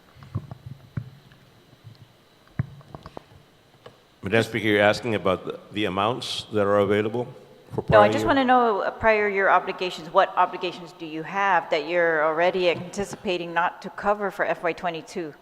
In other words, for our FY23 budget, it's, if you say it's for prior year obligations, it's for something. Usually by the end of the fiscal year, we get invoices that come in more than the 30 days in October, and then they become prior year obligations. Okay, then. Yes. Do you, So that's what we're talking about. We're not talking Okay. about further down, back. We're just talking about carryover of those funds, but as far as the obligations, okay, we just do that as a safety Yeah. check, so that in case we get invoices past the 30 days, that we're still able to pay them. all right, okay. And then the open government law, I understand what you're saying. There's so many hearings the mayors, the municipal planning councils are being tasked with. I know that for the land management costs, those are all billed to the developers. For example, their notices, their mailings, and all of that in the statute, they are allowed to bill the developers. I'd like to do that for the hearings at the municipal level as well, where they just bill the developers for whatever costs you incurred. If you could tell us what type of costs you incur, right? But I think your issue is further than that. It's not really the cost, it's the time that you're saying, and it's duplicative. So I need to think about that because, we're also asking the municipal planning councils to make decisions as to whether this is good for your village or not. And I think that's why the public hearings were required. It's so that the municipal planning councils can hear directly if the neighbors don't want that before they make their decision. And you're saying that can be accommodated during your MPC hearing on the resolution? That's when, on the MPC meetings is when they make their decision, but all the MPC members are informed to attend the Department of Land Management public hearing. I see. So that first one is where they come out and they talk to people and they hear their issues. I see. Okay. Do you allow for public testimony at your MPC meetings? Yes, we do. Should anyone come in, then we will give time for public comments.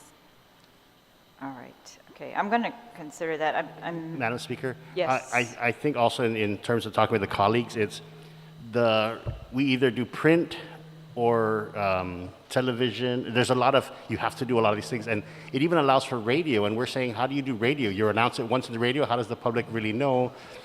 But it's kind of like so we're allotted free community space, and we're saying, the Sunday papers or stuff saying, hey, community calendar, we're having an MPC meeting. And, we already do that. We have our village websites, and so we're trying to figure out how do we find the cost that's agreeable to this. But a lot of it that we asked the agent's office, and it was like, you have to do this, and this. And we're saying, is it possible to just do the free community announcement? And that covers, everyone knows there's a meeting on a Wednesday, and, We have the same issue, and every agency does, right? Because we have to give notice. The problem with the community announcements is we don't control those. We can't tell them exactly when to publish those, and they don't necessarily meet the same time frames. So what we've tried, and my goal is, we've mandated a website for the entire government for notices. And for years, it just was not established. It's established now. It's called the portal. And so if that is reliable, then we can re-look at that and whether that's a reliable notice, public notice, as opposed to incurring the cost. And then the other additional cost that would go is to broadcast it, and that was some of the challenges mayors had. They don't have the AV tech ability to have the broadcasting to show it and to keep the record of it. So we're trying to figure out, is the Zoom, or is it the YouTube, or is it the Facebook Live, and all these other things that kind of go with it. So that was basically the way we read it and understood it. And so we're trying to figure out, our facilities are made up to have cameras and speakers and have all the AV gears. Most of us have a conference table and sit around with 12 members of our community, and they're aware of it. Very rare do we take on land decisions on that. I think only a few villages that are regular do that. But ours is mostly, village activities, or this is what we're applying for in a grant in that capability. But that's kind of what we're asking to maybe look at, is the tech capability of that. We don't have that public space or that forum to accommodate all those other requests to make that known. Can I make a comment? So I truly respect the spirit of the open government law, trying to be transparent. One of the comments I made in our meeting Wednesday, in our Mayor's Council meeting, is that why should I, for example, in Alahan, why would I want to go and post on the newspaper costing me $240 to announce that we are having a meeting? Why should anybody in Jigo or anybody in Asen need to see that we're having an MPC meeting when, our meeting agenda is going to be primarily on everything in Alahan, nothing that's going to impact Jigo or nothing. So why would I announce out to the public that I'm having an MPC meeting when it's all the matters that we're going to discuss are everything in Alahan, nothing going to impact Jigo or Agutnia or anywhere else. So maybe perhaps, I respect the spirit of the open government law. I totally get it that it's about transparency. But again, it's an unfunded mandate in our case, where we have to spend $240 to announce to the general public that I'm only going to discuss in Alahan matters, So Perhaps something if to that's consider. something that all the mayors share, then you could propose to us how you would announce those types of meetings uniformly in every village, and how that would be a reliable source of announcement. Yeah. Madam Speaker, I just want to say that the executive director is tasked to do that for the Okay, open great. government law, to address that at the proper meeting or proper Okay, hearing. great. And then, we'll consider that if that's something very viable. Of course, I think the goal. The goal is to make sure they know. So we require newspapers and these other things. Maybe newspapers are losing their reliability sometime to get to every home. That's not the way it works anymore. So we're looking at websites, right? So I'm open to those types of suggestions, as long as you can assure us that it's going to get to your villagers, right? By the way, I want to commend all of you for I've seen lots of chats in different villages, and so those seem to be effective as getting messages out, as well as, updates. So for example, the water was out in Jotnia for 2 days, and that was a very efficient way to tell us updates from GWA, that type of thing, and as opposed to just anxiety. Of course, I think they started off being used for neighborhood watch, or that's the purpose of a lot of the chats, so I appreciate that as well. Been very effective. Sorry, just one more thing. So I just want to say, I'm hearing your discussion regarding the VOMPs, right? And prior to 2021 and prior, it was distributed one way. We have proposals that it should be distributed more fairly. And also in your testimony, you're saying that this is how you have voted it should be distributed, right? If it's combined in a lump sum like that. And so I just want you to know I'm not ignoring any of that testimony. I don't know the solution. I'm going to look at all of this and consider all of your testimony. Yes, Mr. Adams. If I may, Madam Speaker, I do want to clarify that the Mayor's Council did give an opportunity to the entire council, all the mayors and vice mayors, to offer their options or their suggestions as to how our budget will be distributed. They were given an opportunity to submit their proposal. They were also given an opportunity to vote on the proposal so that we can move forward.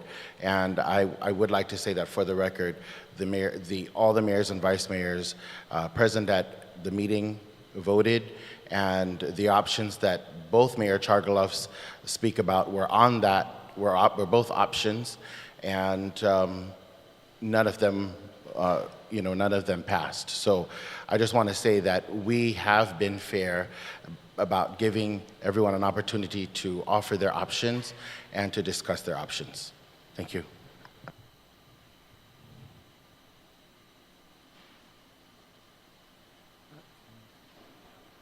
How do you intend to use the rest of the 17 million in ARPA funds? Do you have a budget for that?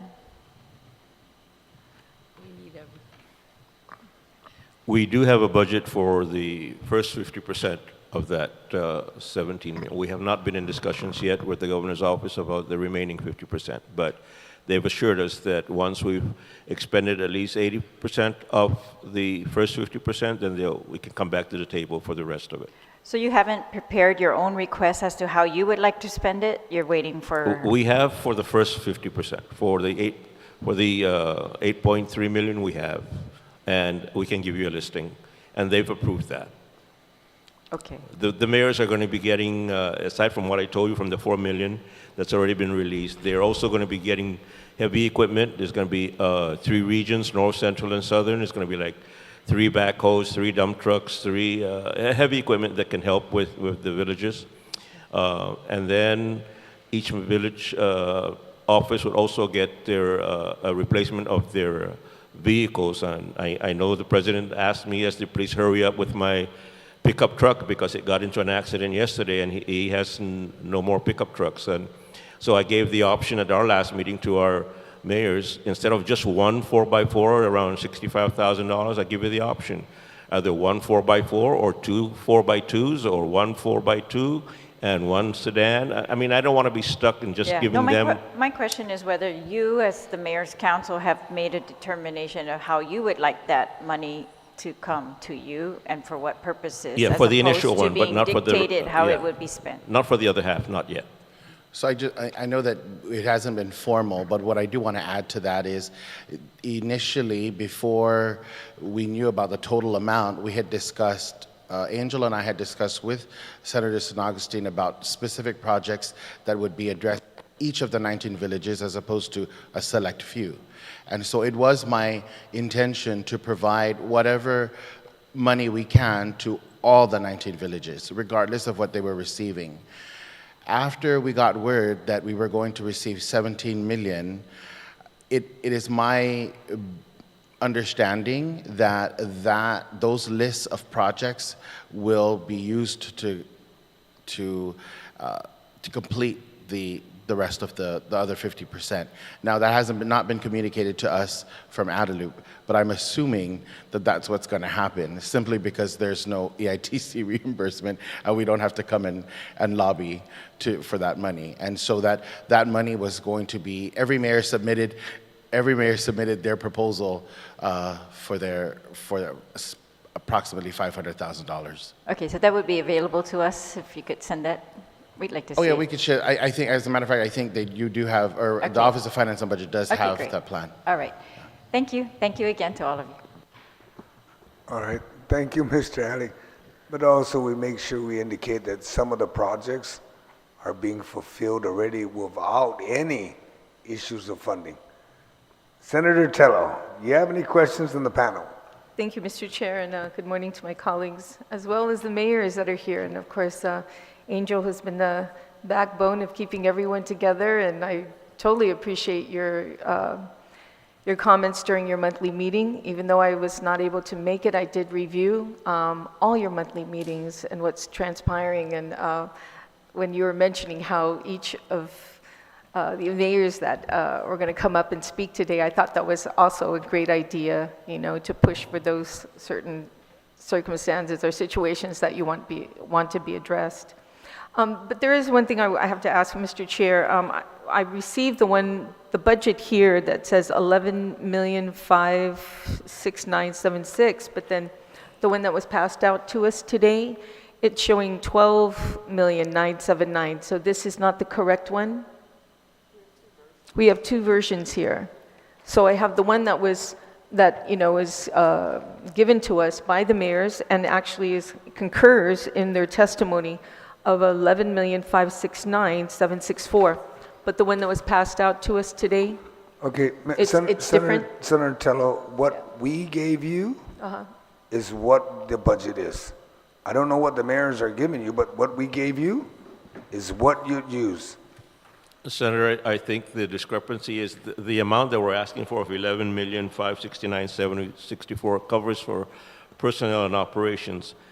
Adding in these other special funds that that we don't, the host community, the VOMS, the limited gaming fund, that raises it up to $12.9 million. Yeah, as a matter of fact, Senator Tello, Yeah, I see. It's the 11 million, yeah, general fund and special funds are different in this one. Okay, now that I know which one we're following here, because, okay, I see which one that we're following. Okay. So, that being said, on the revolving recycling fund, have you received from EPA the 600,000 from EPA yet? We have a balance of 650,000 yet to be released by EPA, and this is where actually we're going to ask for amendments again to the open government. We submitted our request prior to their meeting, but because their agenda was already published in the paper that did not include discussion of the release of they could not discuss it until the upcoming May meeting. So yes, but they've already assured us that it'll be there. So this is not in your hands yet, so you're just waiting for that meeting, for the May meeting, and then... That's correct, and that would be used for the tires, the electronics, and the loose metals and green waste. And how is that distributed amongst the mayors, the 650,000? We look at the need of the villages, and that's why these rest of these recyclable items are coming at a later, because the most important ones was the abandoned vehicles and the white goods. But we looked at the history of how much each village has used in previous years when we issued their purchase orders, and we base it on that. But, or when the mayors request that they need a certain amount of money, or they have these many cars, or this much white goods, then we try to comply as much as we can. So there's not a format on this, how it's distributed? No, they may get 50,000 this time, and next time they only get 30 because they didn't use up the 50,000. So it's really based on their need. Okay, and so that's totally different from all the other projects that you have, right? This has nothing to do with the VOMPs, the 650? No, Okay. 650 is from your appropriation from last year's budget, Okay. from EPA. Okay, got it. And then Speaker talked earlier about the ARP funding, and according to the April report that we received from the governor's office, and it's very important that we get the reports from the agency as well as your agency, the mayors, on how they're spending this funding, because unfortunately the report that's given to us doesn't tell us anything. It doesn't itemize it. It doesn't tell us anyway, personnel or whether it's equipment, how that money is being spent. So right now there was $8,799,956 that was given to the mayors according to the report from the ARPA funding. This is a governor's discretionary fund that she was given of $580 million. And expended was only $436,983. Encumbered is only $203,100. And the balance that's still left in this ARPA funding is $8,157,873. That's still in the balance that has not been distributed. Now, you talked about in your meeting of the $46,954 that will be given to each mayor's office, right? Already has been. Okay, so that is what we're talking about here as far as encumbered, right? Right. Because it's awfully low on the amount, for 46 times 19 villages. And then on top of that, there's a beautification of $99,000 that was given. 99.9. 99.9 They almost. got a couple dollars more. Right.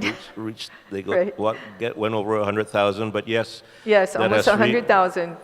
That has recently been uploaded, and, you heard at a meeting that I did notify the mayors to submit their that- requisitions. Yeah, and Angel, that is from the ARP funding as well, Yes, correct? that's correct. And that would be almost 100,000 given to the mayors for their beautification. So Each mayor. each mayor, so that's $146,000 that's given to each mayor. And then it says $65,000 for a vehicle for each mayor's office to be given $65,000, and that is, it says it's going through DPW. Now, is this ARP funding as well? That's ARPA funding. Okay, that one you're still pending? Yes, because they're giving us the specs for the vehicle. And like I said, I'm surveying the mayors because I want to purchase the vehicles based on what they need and what they want instead of just giving everybody a vehicle which they may never need or may never use. For 4x4, you don't need a 4x4 in Tamuning, but you may need it in Alahan. And so, it doesn't make sense to just give everybody the same. So that's why I broke it down, give them a choice. Based on their needs, yeah. Based on their needs. Based on their needs. But once we get those specs, we will handle that purchase. The purchase that you see there for the heavy equipment, that will be handled by the Department of Public Works. Okay, so that's now, each mayor now has in their pocket over $200,000. Well, the funding for the vehicle doesn't go to the mayor's offices. It's centralized. It's just one mother account. I'm sorry? One mother account. One account? Mother. Overall. Mother account. Mother, father, mother account. Okay. I've never heard that. Mother account? Okay, so, well, again, is it 65? I'm the mother and these are all my kids, so, So it's given to mom or dad, Yes. given to dad here, and then, and it's 65 each village, Well, correct? that's just an estimate, actually. Okay. Because once we get the Right. amounts in and the bids in, then it may be higher, maybe lower. But that's just a basic estimate. Right, and again, that comes from ARP funding. Yes. Okay, so now, technically, but it's not in your hands, when are you anticipating that to be in your hands? Once we get the specs Okay, in, we just request BBMR to release it. It's up and to the mayors it to- just takes them a couple of days to release it. but if you look at it, and if they take advantage, mayors now each have $200,000, over $200,000 plus to their villages for all these fundings from ARP funding to cover everything from beautification to other Heavy equipment. heavy To equipment vehicles, to. Yep. And I mentioned in my testimony about insurance and covering for FEMA. That's also included in our request for ARPA funding. Yeah, and I think also if you can incorporate maintenance of these vehicles, because there's one thing when you purchase these vehicles or heavy equipment and you don't have a maintenance agreement, to cover this. It's always been an issue. That's So- correct. That's one of the things that they did make sure that we secure is that when these vehicles are purchased, that it comes along with the maintenance agreement. That's still, just based on this information received the end of April, it's still showing a balance of $8 million, and that's why I'm kind of confused. Why, if you received all this money except the 65 each, mayor's office, you've It's because of basically that have this, process. but it's still there. It's because of that process that I outlaid from getting the money, uploading the money, categorizing the money, doing all that. That's kind of what takes the longest. So we just got notice about the 100,000. We already have a spending plan for it. We're buying a commercial tractor to cut the outskirts. We're using the 46,000 to stripe the road and to put markers in the village streets. We're using it to fix the eroding areas by the bus stop. So it's already, we have the plan. We're just waiting for somebody to tell us, okay, so we did our POs and everything. So it's just a matter of DOA, MCOG, and everybody else saying, okay, go. Okay. Well, we are definitely I'm very excited that the mayors are getting this additional money and get all these upgrades that are needed for their offices. I think it's very important that the money is being spent in our villages, for our people at that level. The highway fund, of course, I'm glad to know that your hands are out of that cookie jar there. So there's no funding there, but I know that limited gaming funds that was spoke about earlier. How much lapses do you have in that fund? I mean, from what I gather, not all the mayors have utilized this funding, yet you're asking it to be extended to include other things that it was intended for in the first place, but yet there are quite a bit of lapses in the limited gaming fund. Mayors are not spending. In fact, you requested the mayors to utilize the funding from FY21 before they go into 22, because there's still a lot of lapses. How much is in there in The way lapses? the statute for LGF is that actually it does not lapse. It continues year after year. Right. Whatever funding you had before, it goes into the next fiscal year. And I mentioned earlier that for at least FY22, because of the pandemic, until recently, no one was having any games. Nobody was, we didn't have to buy uniforms. We didn't have to send anybody off island to participate in any tournaments. But what the law says is only repair and construction, and it doesn't say anything about maintenance. And that's what we want to do, is use those funds to maintain these fields.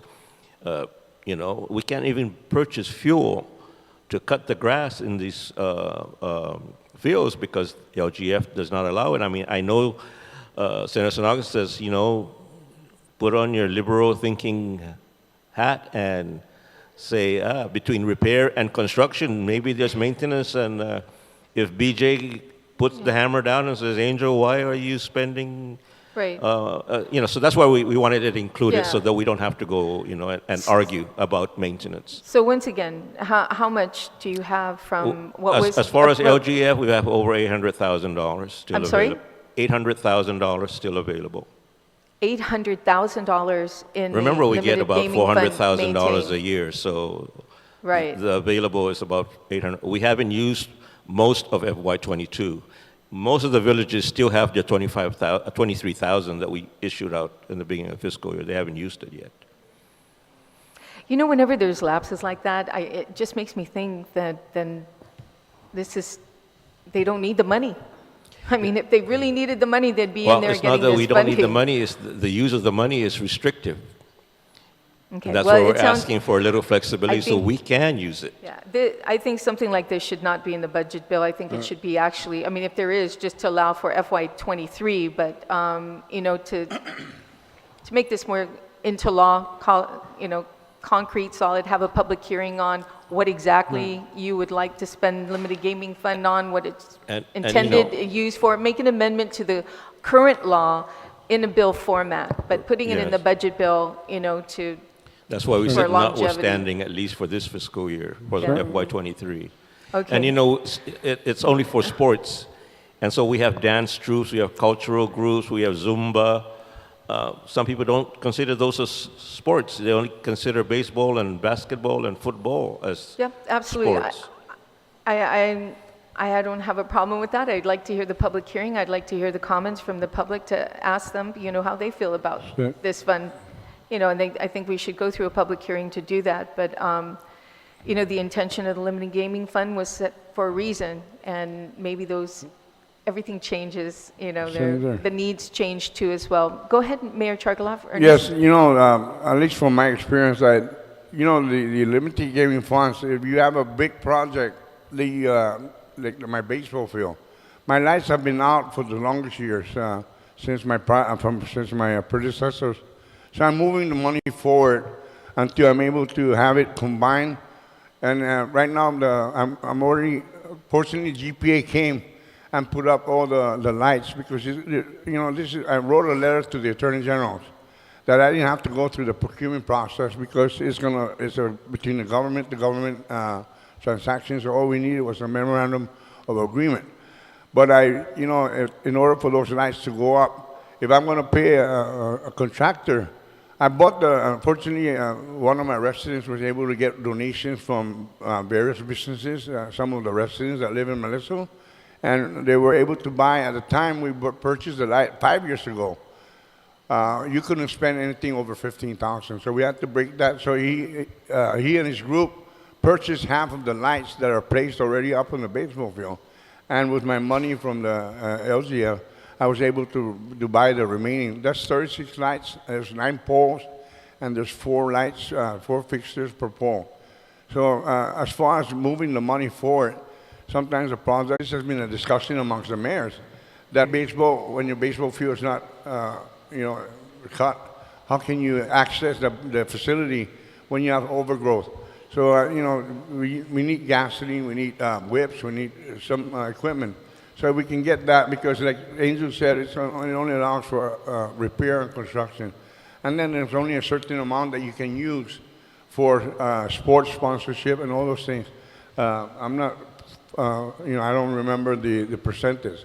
But, the carryover, like Angel, like we had discussed, is that we're trying to, I was asking, can you please ask to put an amendment so that we're allowed, so we can, that can help us in our village. We can use the limited gaming funds to buy whips, to buy the blades when our riding boards break down.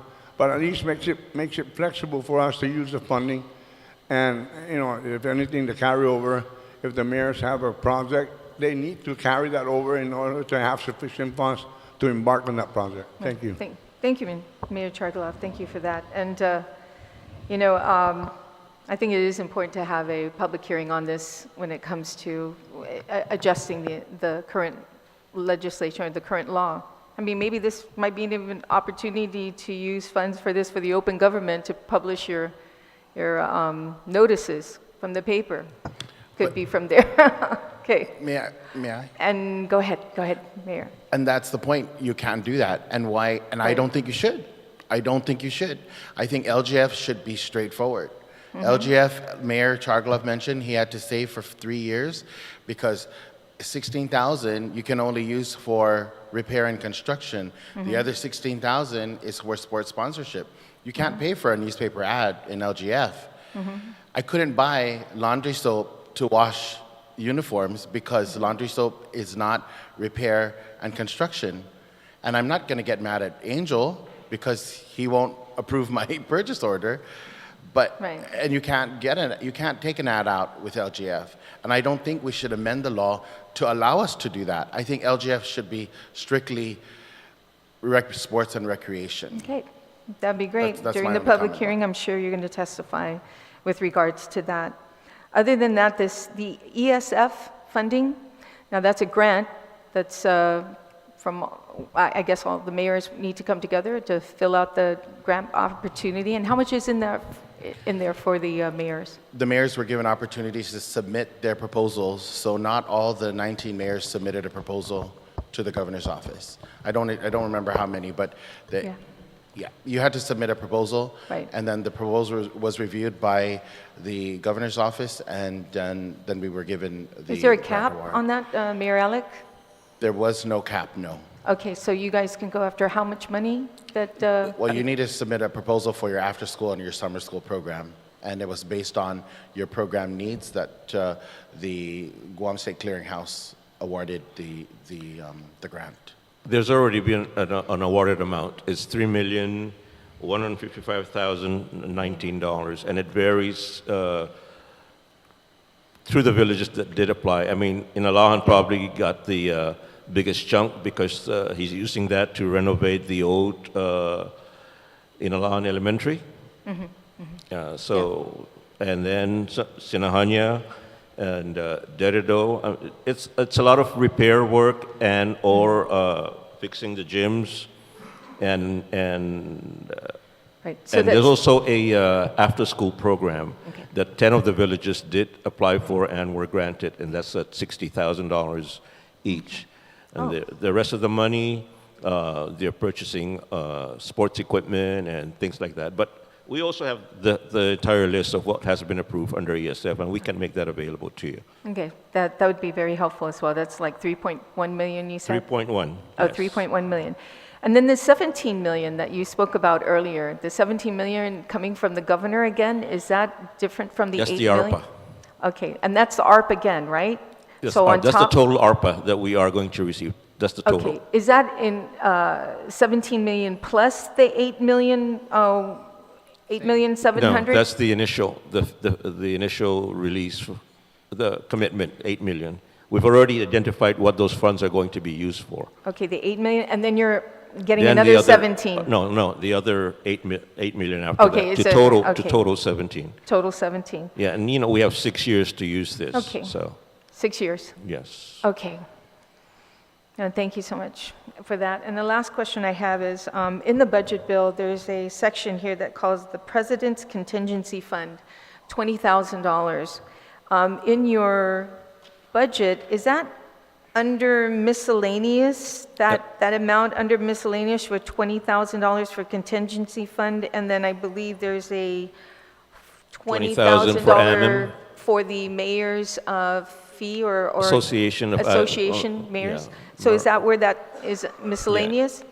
So, you know, I mean, considering the situation our community is, many people out of a job, the scenario there, the money is coming in on other avenues to assist the mayors. Why would you want $20,000 for the President's Contingency Fund? It's an amount that we've asked annually ever since, and for AMM, and it's always been that same amount. What's it used for? It's used for the President's Contingency Fund. Is just as it says, it's contingency whenever things come up that he needs to host or to meet with somebody or to So have it's a an village. entertainment? So no, it's not necessarily an entertainment. We have officials that come in on the island and they need to meet with, you know, even providing them a vehicle or things like that. It all comes out of the President's contingency. I mean, he doesn't have to use it, but it's there. Why would you provide a vehicle for somebody coming in from? It's You just know, a courtesy, especially amongst the Marianas mayors. When we go there, they provide us something. So when they come here, we try to do the same. Wow, okay. You guys, Or how we- many or we vehicles rent is at ve- each or we mayor's rent- office? Or we rent a van because some of Yeah. their Okay, people come in, they can't fit all in one. So yeah, we do these things just out of courtesy, not because we want to go and splurge money so that, you know. But it's there just in case. That's all. I can assure you, President Alec doesn't use up his entire. do you have a list of 20,000. what you spent this money on for Oh, yes. FY21? Yes, we do. Yes, we do. Okay, I'd like to see that. And what's the intention for 2022? And then the AMM money, that's dues that we pay actually to the organization. Guam is charged the most because they have the most members. Mm-hmm. So Okay, can this money also cover any costs when it comes to villages? I mean, your constituent in villages to assist them if they don't have any funding to cover like the escort services or things that are charged by the mayor's office? I know that you guys have been Yeah. very good at not charging for certain things because of the pandemic and the issues that our people of Guam are facing right now. Still, there are many people out of a job right now, and to have some kind of, you know, contingency fund that would go to helping and assisting them than, you know, anything else that's considered, you know, luxurious and, or and that's why I mentioned earlier that we're not considering of submitting the user's schedule, the fee, because we are sensitive to the fact that people are still hurting. We don't want to charge them for using chairs or canopies. We don't want to charge them for funeral escort services and things like that. So we're holding back. We don't want to charge them for mayor's verification. You know, you go to DRT and they tell you go get your mayor's verification. DRT will charge you for their documents, but we don't charge. Okay. So yes. Yeah. Is there a guideline on how to spend that contingency fee, or it's just a blank check? No, it's not a blank check. I mean, it's not even Well, used technically, you until- can yeah. spend it on anything you feel that you want to spend it on. There's no limit or no guidelines or anything like that how this money should be spent, right? It's just at the discretion of the president. It's, the expenditure of any of these funds in our budget still has to go through the procurement process. It doesn't matter that it's a president's contingency fund. The beginning. Okay, well, I'll just get a copy of what was been spent so far. I appreciate it. Well, that's it, and I greatly appreciate all the hard work that you're doing. And just a little shout out to Inalahan for making such a beautiful island even better with your guidance and showing everyone that our island can be as beautiful as it is, and the way that you've done to Inalahan has just made me so very proud. And I appreciate all the hard work you've done there, as well as the other mayors. So Tumuni too, I got to give a shout out to, because you know that's where I'm at now. But again, greatly appreciate all your hard work, and I'm glad to hear that this art funding is going to some good stuff for the mayors and the villages, for the people to enjoy. Thank you. Thank you, Senator Tyree. Senator Brown, do you have any questions for the panel? No, they said you were first.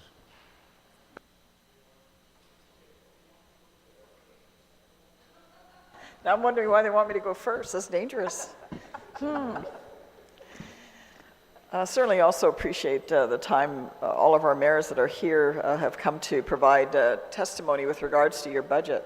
I did want to ask with regards to the senior centers, and certainly the most recent announcement after the 2 years of the pandemic, that most recently, last few days, the villages have been able to open up the senior centers. And is it currently, I remember there was the issue about the contract that was being provided to staff the senior centers to assist with that, and then at some point the mayors, if you can enlighten me if I'm incorrect about this, have almost taken over the responsibility of maintaining the centers. If you could just clarify for our information and for the public how that was managed, how that's now being managed. Yeah, it's been, I want to say 5-6 years ago. I mean, I got chastised by my bosses because why did I agree to take over a program from SPEMA when they already have enough headaches? And I only did it because they said, can you do it for 6 months just to, help our seniors? Well, 6 months, just now 6 years. Yeah. And, but they are giving us the funding, they provide us the funding. It doesn't come out of the Mayor's Council of Guam budget. The number of employees have remained constant all these years, and they all understand that if that program goes to a private vendor, that they are no longer employed by the Mayor's Council of Guam. Same thing for the adult daycare. Well, I understand, because I recall the news stories coming out about that, and since, again, the mayors have absorbed the responsibilities, that's something that the mayors desire to keep, or should that go out and be rebid to a private entity to take over Without that? asking them, I'm sure they love all their seniors and they want to continue providing that program. Am I wrong? See. Well, I hope we get resolution either way, because like I said, I The know it's adult supposed to be... daycare may be a different story, but the senior centers, they're Okay, there, so yes. adult daycare, I assume that's going to require a lot more, maybe assistance, right? Yes. For your residents that are coming in for that. Because I see it in your testimony, you relayed that currently you're able, through the federal funding, to hire employees to assist. How many of the 19 villages, do all 19 villages No, there's only operate? 12 centers. There's 2 in Dedido, and there's 9 others. 10 others. Okay, so not every village has No, a some senior- have been requesting to open centers, but that's not our decision. That's actually up to the Department of Public Health and Social Services. I see. Well, it'll be good to see how that develops. I mean, I'm happy to hear you that, certainly the mayors have stepped up to accommodate what was supposed to be a short-term requirement, but now it's, gosh, hard to believe it's already been that much time that has passed with regards to that. And then I know that the Speaker and Senator Tello had brought up about the ARP funding. Do you know what the schedule will be on the release of these funds since they're already here? How are those being released? Because I know for quite a number of months there was a lot of discussion that, X amount of dollars are being given to the mayors of Guam, and yet, every time Mayor Jesse would be asked, he would say, well, we're hoping, we're anticipating, and I Actually, see some has been released, but have you been notified what your schedule will be for the release of this over? Is it going to be over a period of years, or what? You said you have up to 6 years to expend, and you have Well, up to $17 the million. $8 million was already identified what we're going to use it for. It's actually just up to us to provide them when we want to use it. Just last week, we provided them the uses for each of the villages as far as how they want to use the $100,000. We requested for the release. A couple of days later, they released it. It's now up to the mayors to start using it. The money for the vehicles, as I mentioned, the heavy equipment is being worked on by DPW, and the individual vehicles for the mayor's offices, we're just waiting for the specs, and once we get that, we'll issue that out as a bid, and those funds are already available. Have they been, is there an account that it's transferred over to the Mayor's Council of Guam, or is it just going to be as things are? It's transferred to the Mayor's Council of So Guam. you currently have, do you currently have the total amount? We have control of it, not the whole $8 million. Like I said, the money has been identified, but once DPW is ready, that money is readily available to them to use for heavy equipment. Once we are ready with our specs for the vehicles, then that money is also readily available for our use. Are there other things outside of vehicles and heavy equipment that you're intending to use it for? Again, we're in the dark. That's why we're asking, because we've seen no public accounting of specifics of how ARP funding is going to be spent. I mean, even for department and agencies, we simply have a listing that says, Department X has X amount of money, and that's it. We don't know how they've expended it or what they're using it for, so. I think it'd be helpful for us in the public to know. Ours is actually detailed as to what we want to use it for, and they approved it. Can you send us a copy so we Yeah, all... Sure. And we'll get it to you. We would ask for money for a maintenance program for our vehicles. That's $190,000. It's $10,000 per village. We asked for $10,000 again per village to at least buy something from GSA, their surplus vehicles. The heavy equipment from Public Works is $1.3 million. And the matching for FEMA that I had mentioned earlier in my testimony, we're asking for $65,750.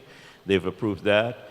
And the insurance premiums to cover for those that we repair from FEMA, they've approved the $50,000 for that. So we've already broken down how we want to use the initial money. The other half, we have not sat down yet to decide how that money is going to be used. Well, as the chairman requested, I think it'd be helpful, and just for public accountability too. So that, and also your village residents will know we're very open to letting you know how much, the funding is being spent and what they can see in terms of village improvements. I wanted to ask, because, Mayor Chargaloff, you brought up the issue about the compensation for employees within the mayor's office, and that's the challenge. I mean, coming from classified service where there's the opportunity for increments and job security, being unclassified is very different. We don't have any different situation either for our employees that are also unclassified in our offices, and I don't know, maybe one of my other colleagues here has spent less than I have and has the smaller staff. I think Senator Chris, you have 2 maybe. Most of our minority senators may only have 2 employees that work in our office, but we are able to determine how many employees we have with a budget. They give us a budget, and then you decide, do you have 3 employees or 2 employees? Do you spend X amount in salary for one versus the other? And I wanted to ask, because I'm not as familiar if it's any different for unclassified hiring for the mayor's offices, how do you do that? Or do you have a set position as a set amount, and you don't have any ability to, or if you want only 3 maintenance people and you want a maintenance supervisor, do you have the flexibility to say, well, I want a maintenance supervisor, only 3 maintenance, versus the next village that wants 5 maintenance and no clerk?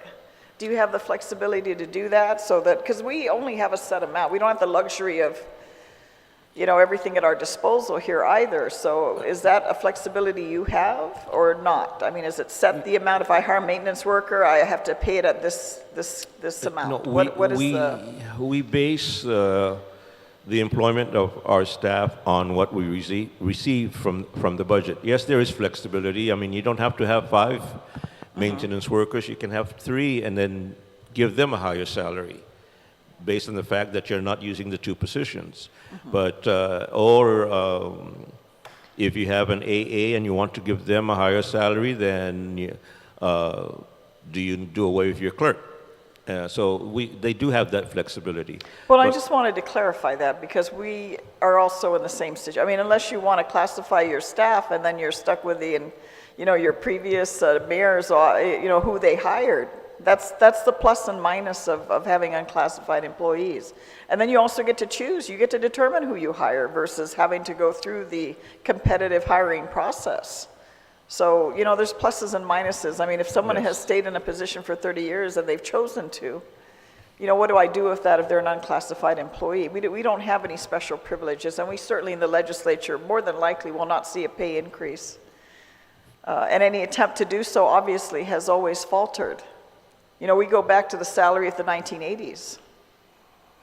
That's what senators were given. We had just recently this year, the chairs that were in the session hall, because I've been around long enough myself, they were there for almost 30 years. The same chairs. Same chairs that his dad sat in. Up until, I guess, was it last year, earlier this year, it was replaced because they just were no longer safe. If you tilted back, you were going to... I'm just bringing it up because that's the realities of the positions that we have. I mean, we run for them, we get elected, and then we also realize, oh my gosh, the burdens that come with it is great. The expectations of, with our limited resources that we have, no matter how much extra energy you put into it is great. And I know for mayors, you guys get called at all hours of the day, irrelevant of your weekends, your family obligations, it's a challenge of coming with elective office. So with regards to that, I'm just bringing that up. I mean, it's just the reality. Unless you want to classify your staff, and you're going to be stuck with who's ever there. And there's plus to minus to that as well. I'm not going to belabor. I do have one other question because I understand the concern our Mayor of Tamuning, Louise, has brought up. You're bringing up with regards to public notice. I'm very much an advocate of it. The reason there's the 5-day and 2-day notice was my last life in the legislature. I passed a bill which was signed into law to mandate that because I feel very much that when we make policy decisions on behalf of our people, they have the right and the opportunity to know what it is that we're doing. And now the government agencies not only have to identify that they're having a meeting, they have to list their public agenda. And if you notice now in the paper, regardless of what government agency, maybe I don't have an interest in GITA, but I know what's on GITA's agenda, and so does everyone else in the community should they desire to. And I very much feel, while it is, others may argue, well, I have to spend money to do it. You're taking $12 million of public funds, that's what you're asking for. I think everybody has a right to know on Guam how it's being spent, whether it's spent in Jigo, in Arahan, Chalampago, or whatever the case may be. So I'm very much an advocate of that, because I think the more light that is shined on our government, the less opportunity there is for nonsense to occur. And guys, you got to admit, in the past with some of the mayors back in the day, we don't know where the backhoe went. And there were audit reports to that effect. So we're not just making it up to be negative, but there were those, where did the pickup truck go? Where did the office furniture go? The new mayor comes in and, oh my gosh, it's empty. So, I mean, it's just ensuring that there's that level, especially when we're making decisions. And I'm still on the legislature with it because some senators here think that issuing a press release on a public hearing meets the public notice requirements. And we have members of the public go, we never knew that bill was up. And we're meeting on it because the legislature used to just call its own hearings. Nobody knew when they were, and then we could go into session 2 hours from now and I don't think that's how government should run. It takes a little more time, it takes a little more effort, and yeah, it does take more money off the table. But I think we need to do that to protect our interests and also more importantly, the public interest in knowing what we're doing and what decisions we're making and when we're making it. And Mayor, as the speaker had mentioned, I concur, and normally even for land management, they charge if it's the developer, they charge the developer the cost of the announcement. If there's other costs encumbered by your office, maybe there's a certain fee that can be authorized so that it doesn't take off your annual budget that you need for your village. If it's something on top, if it's another layer of icing on top that they're asking you to assist, then maybe we can put it in place so that there's a fee charged so that your village is not out that amount because of that requirement. And obviously in the case of the most recent issue and controversy with the desired construction of the high-rise towers up above Two Lovers Point, while it was in your village, because I attended those meetings, and I'm not obviously from Tamuning, but that was something island-wide. We felt that's our landmark, that's our island's landmark, and many people there obviously testified with specific regards to that. So, I mean, I think that's the option that we can look at, is maybe looking if there's additional charges that can be made to the developer so it doesn't take out of your budget. then maybe that's what we can do. But even for your regular meetings, you know, Mayor Chargloff, you asked why should somebody in some other village know what's being discussed in Irrahan? Because the people of Guam are paying for the budget that's being spent in Irrahan, right? It's not just generated in Irrahan or generated in Dedido. And like I said, I think it's important that we be aware. It's not maybe I got no say in what you do in your village, and I have to compliment you. I drove by your village yesterday after leaving the function in Umatic. Mayor, you've done exceptionally well with your village. I love the colorful rocks. I smile every time I drive by. It's just beautiful to see Guam, and when I go down south, it reminds me of what makes Guam special, very much so. But I'm just relaying that. That's why I've been such an advocate and such a proponent. I mean, we could talk about transparency, but if we don't practice it, where does that lead us? So with that, Mr. Chair, I don't have any more questions, but I do thank the mayors again for the time and opportunity to relay their concerns and bring that before us. Thank you. Thank you, Senator Brown. Senator Dueñas first. Thank you, sir. Mr. Chairman, and happy Mother's Day. To all our mothers that are watching, and of course, as our good executive director stated, that's the way he feels, as though he's shepherding your efforts going forward, and I think you've all done a good job. I want to thank you for the work that you consistently do for our people in all of your villages.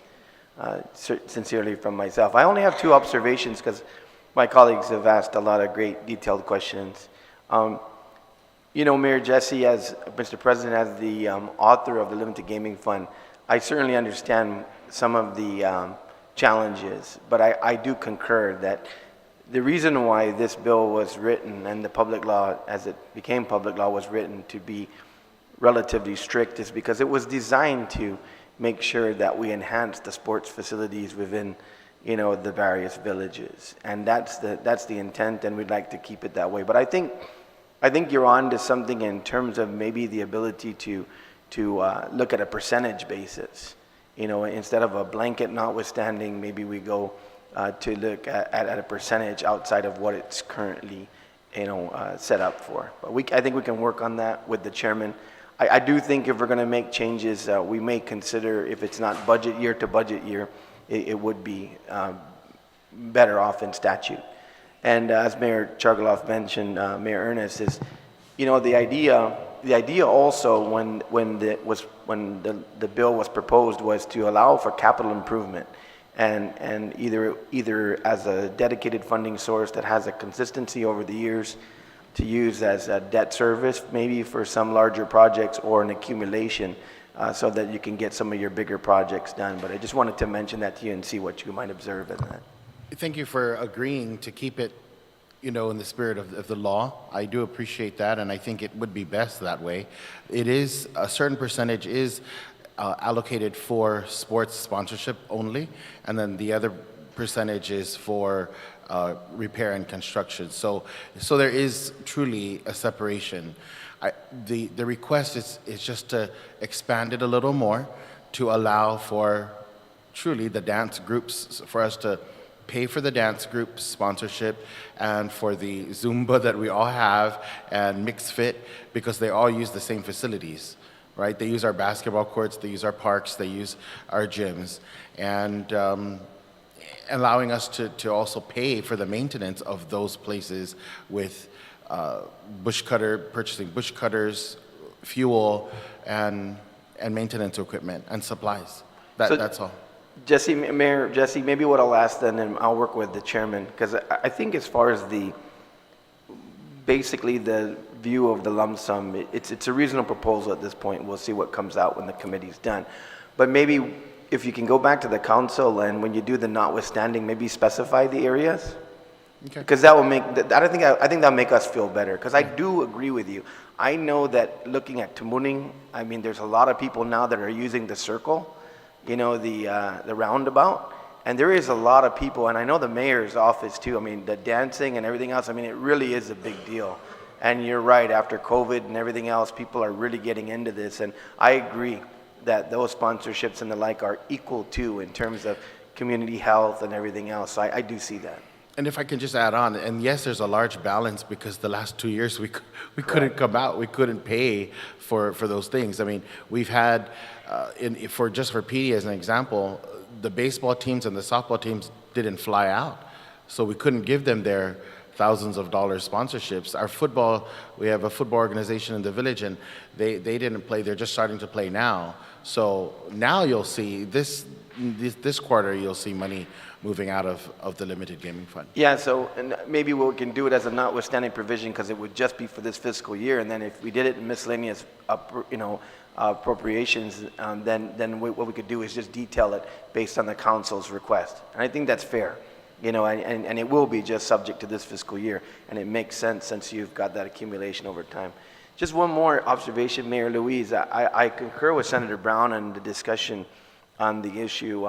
I have one suggestion as well. Since you are under the executive branch, maybe you take this up also with communications at the governor's office because, they have that blanket capability as well. And you may be able to accomplish something with your announcements and the like, working with communications. So I just make that as a suggestion. They put out those notices and communications all the time, and it may be a way to accomplish the same thing in terms of the economies of scale. I know they do blanket purchase orders and the like for putting out announcements and information, so it might be something you might want to look at. I just wanted to throw that out. Any thoughts on that, Mayor Luis? Okay, even if there's an application that comes out, we make sure that we, as the mayor's office, go out to, the neighborhood around there to make sure that they are informed that this public hearing is happening. So, but my other issue is, even when we do send in advertisement requests to the newspaper, the media, sometimes it doesn't come out, on the day we requested. So that just messes up our whole schedule. So something that was supposed to, come out yesterday, because it didn't come out, the dates of our meetings already scheduled for next week all has to move again because of the requirements. So, it's a matter of getting people informed and making sure that they're aware of what's going on, and we are doing that, with other means, but because of the posting, that's what's hurting us, the payment and the timeline. Yeah, I'll work with the chairman. I just think the economies of scale on centralizing it, like I said, since you're under the executive branch, I mean, you're standalone, don't get me wrong, but you, under law, you're executive branch in terms of your function. So I'm just saying that you have that communications office, you have the funding, you have, the master capability of appropriations on blanket purchase orders and the like, and that can open up the door for media announcements to follow the government law because they have to follow the government law as well. The law, that's open government law. That's what's been basically being realized is that the law is cumbersome, but it's designed to be that way so that the public understands what's going on. So I just wanted to throw it out there. I'll work with the chairman and see if that's something we do during this process as well. Other than that, Mr. Chairman, I want to thank the Mayor's Council for coming forward and giving us this proposal, and we'll debate it as we go forward. Masi. Thank you. Senator Ada, do you have any questions for the panel? Thank you, Mr. Chairman. Good morning, mayors and Director Sablan. Thank you for being here and presenting your budget proposal. I just have a couple of questions, not really much. And you mentioned on your ARP that you'll be utilizing it to purchase backhoes and dump trucks, one northern, central, southern. Will you be purchasing maintenance contracts with those as well? Yes, we are. Yeah. We won't take it with no maintenance contract. Okay, and then you have licensed drivers for both dump trucks and backhoes? Some villages already have. Oh, okay, great. That's good to hear. On your ARP funding, I was looking here that you were mentioning that BBMR has already released 1.843 million for personnel funds that you intend to use to hire under LTA for the senior centers. Would that be just until that funding runs out and then you're going to terminate the LTA? The LTA. Yes. So it's not carried anywhere into this budget, or you're not planning to carry that into? No, and that's the full understanding, is that when the funding goes out, so do you. Thank you. I appreciate that because it's not to say that they go out, right? They come in knowing that it is for a limited term. Yes, they come in knowing that, and they. Yeah, absolutely.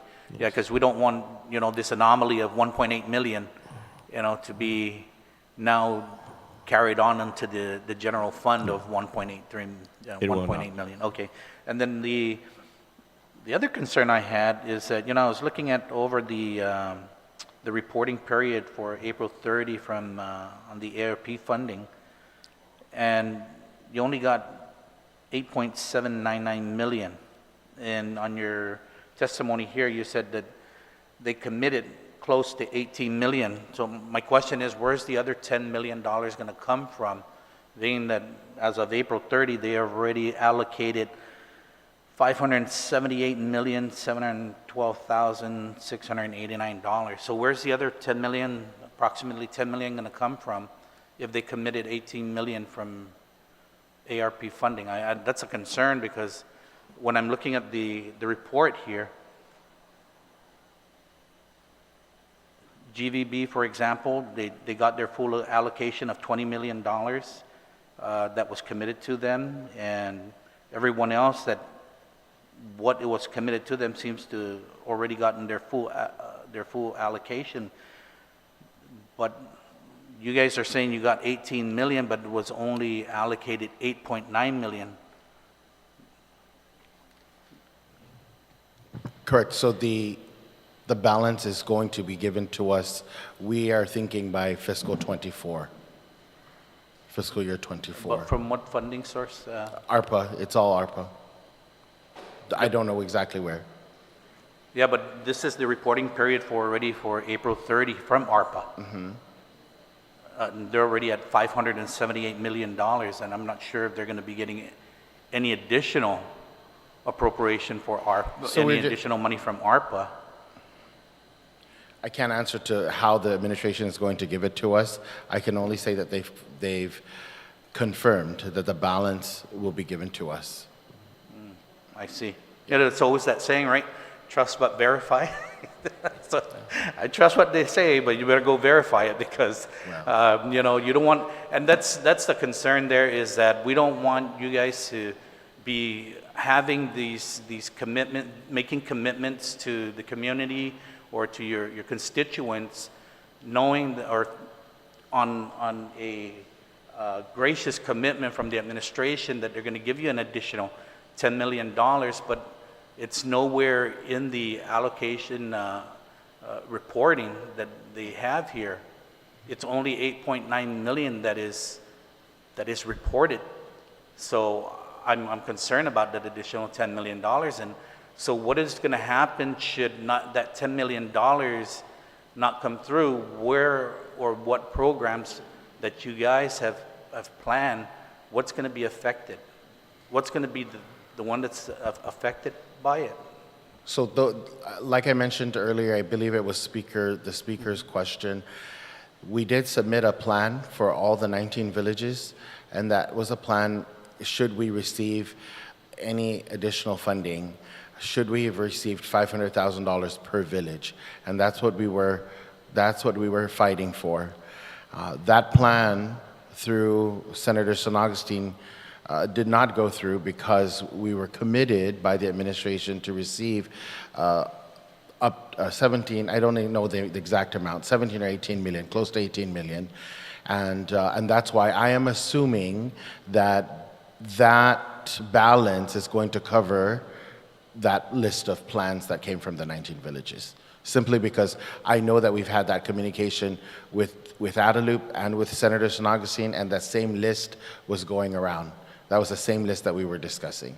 So there would be no ongoing project that would Be jeopardized. Be jeopardized, correct. It's all planning for the future. Okay. So then if you don't get the additional $10 million, then no harm, no foul. I wouldn't say it like that. We wouldn't get it, then we'd have to plan another way to execute our 19 village plan. Okay, I see. Yeah, so I mean, it's just something to be mindful of, right, in the event that you don't receive the $10 million, because I just don't see it here. I mean, when you look at all the appropriations that was made, the allocations that was made, and then the expenditures, everyone that has been getting, or what was committed to them has received it, and they, I mean, unless they're going to pull it from somewhere else, perhaps maybe from Programa Salapi, they only use 2 million, so they might give you the 8 million from there, or I don't know. But what I'm saying is, it's just something just to be mindful of.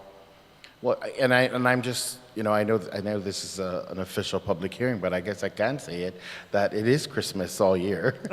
So I don't believe that Santa will make the children mad. So I think that we're all going to be okay. The other thing that I want to point out about that amount of money is for the Mayor's Council of Guam, and we look at what's existing at the AS400 versus what we have, and that there's still a large balance. It is difficult for us to procure contracts, right? It's not as easy as just because you have $100,000, you cannot just spend it this month. Angel mentioned a slew of grants that were given. Well, PT received a grant from GIDA, and it took us 3 months to find someone for a $25,000 project. Right. Nobody wanted to bid on the project. So finally, by February, somebody decided to, you know, one contractor decided, well, I guess I'm going to do it for you. You know, just kind of like everyone bid, or nobody wanted to bid. Nobody turned in a bid. So it is difficult for us, and I know that we're all trying to work with each other to get the, you know, to spend the money that we have. So it is kind of good that the money is not all coming one time, because I'm not sure how we would handle the, you know, the actual process, Okay. the procurement process. But, Mr. Chair, that's the only questions I have. But that's great to hear, and I hope that, you know, all these things that you guys have done with ARP so far is going well for you. And, you know, congratulations on opening up of the centers. I think only one center hasn't opened yet, but, you know, I hope that they were all able to get renovated. I know Tamuning, good job in Tamuning. You guys have really done a lot of improvements up there, Madam Mayor. So, you know, congratulations to you. And I know Dedido as well has been working on their facility, so thank you. Thank you, Mayor Alec, for everything. And Mayor Chargaloff, and Mayor Ernest, I think, also left. So thank you, guys.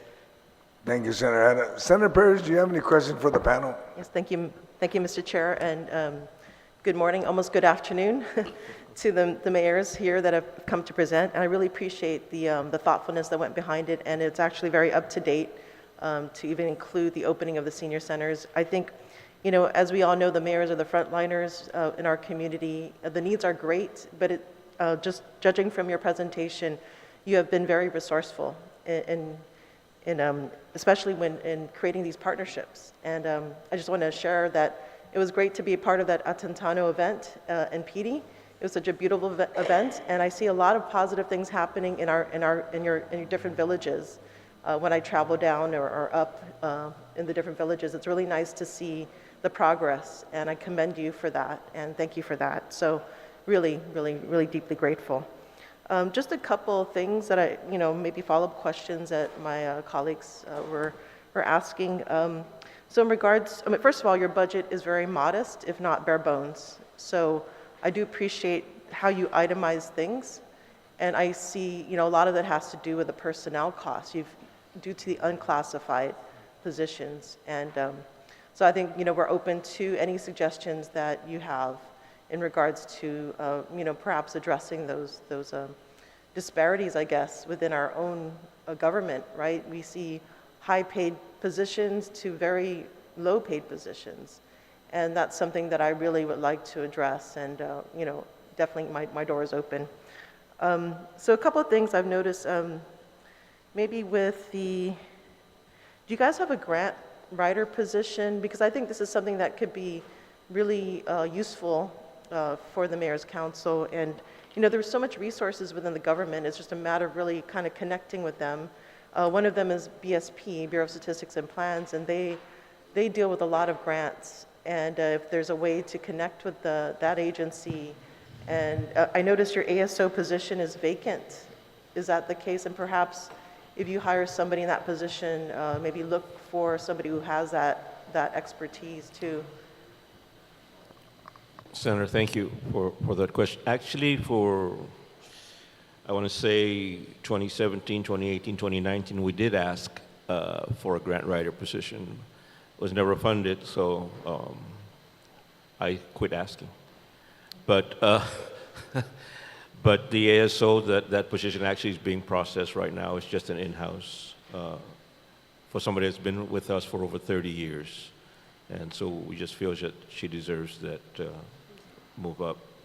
But we'll take into, I mean, like, as I mentioned to Senator Brown, we have the flexibility of, if we don't hire for a certain position, we can change it around.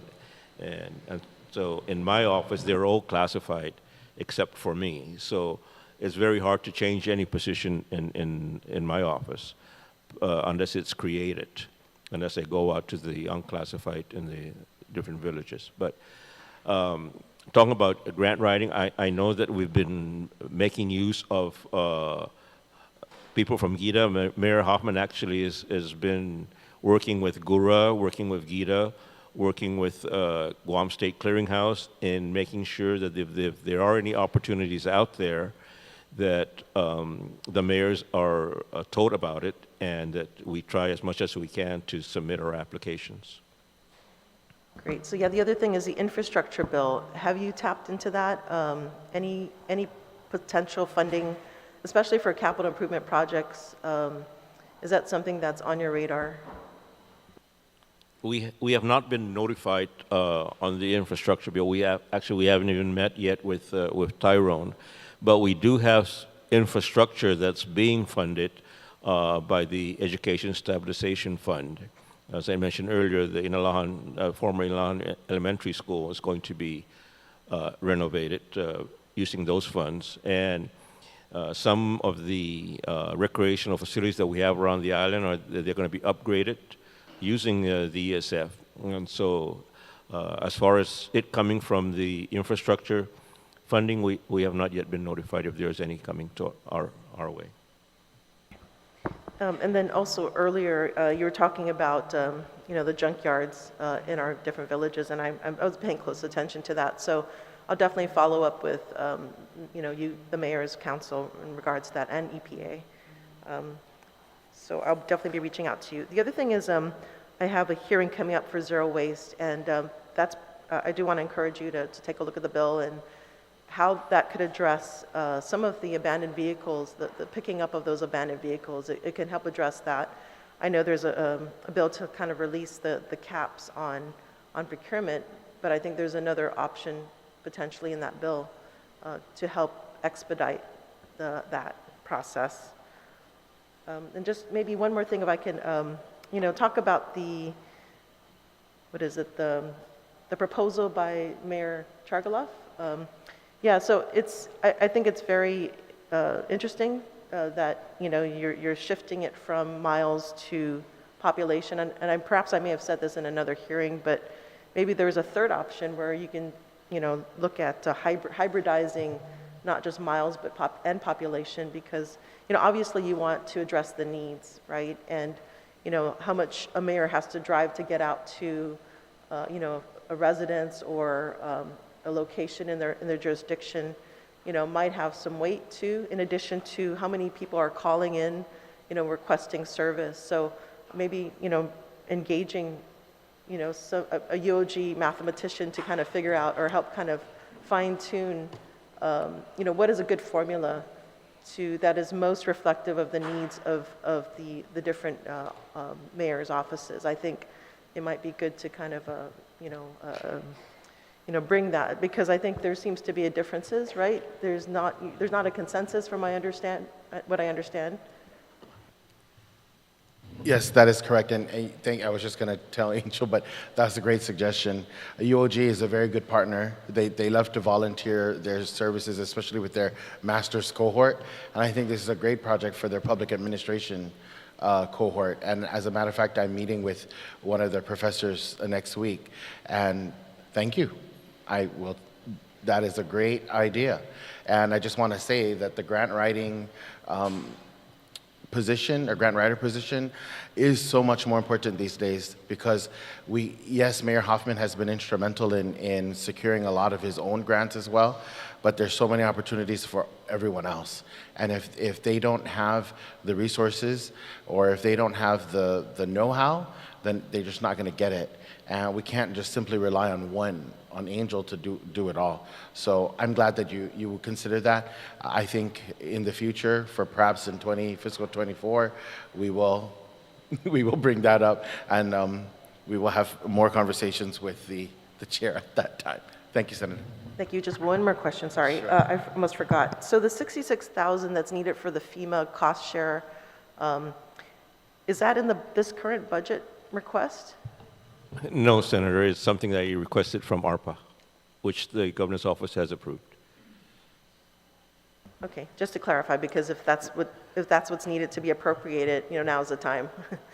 Okay, great. Well, thank you so much for everyone's participation, and of course, my door is open. And thank you for all the work that you're doing. I do notice, the work that you're doing, Mayor Rivera. It's great, getting everybody fit. Maybe one of these days I can join the activity. And Mayor Savaras, thank you again for all your hard work.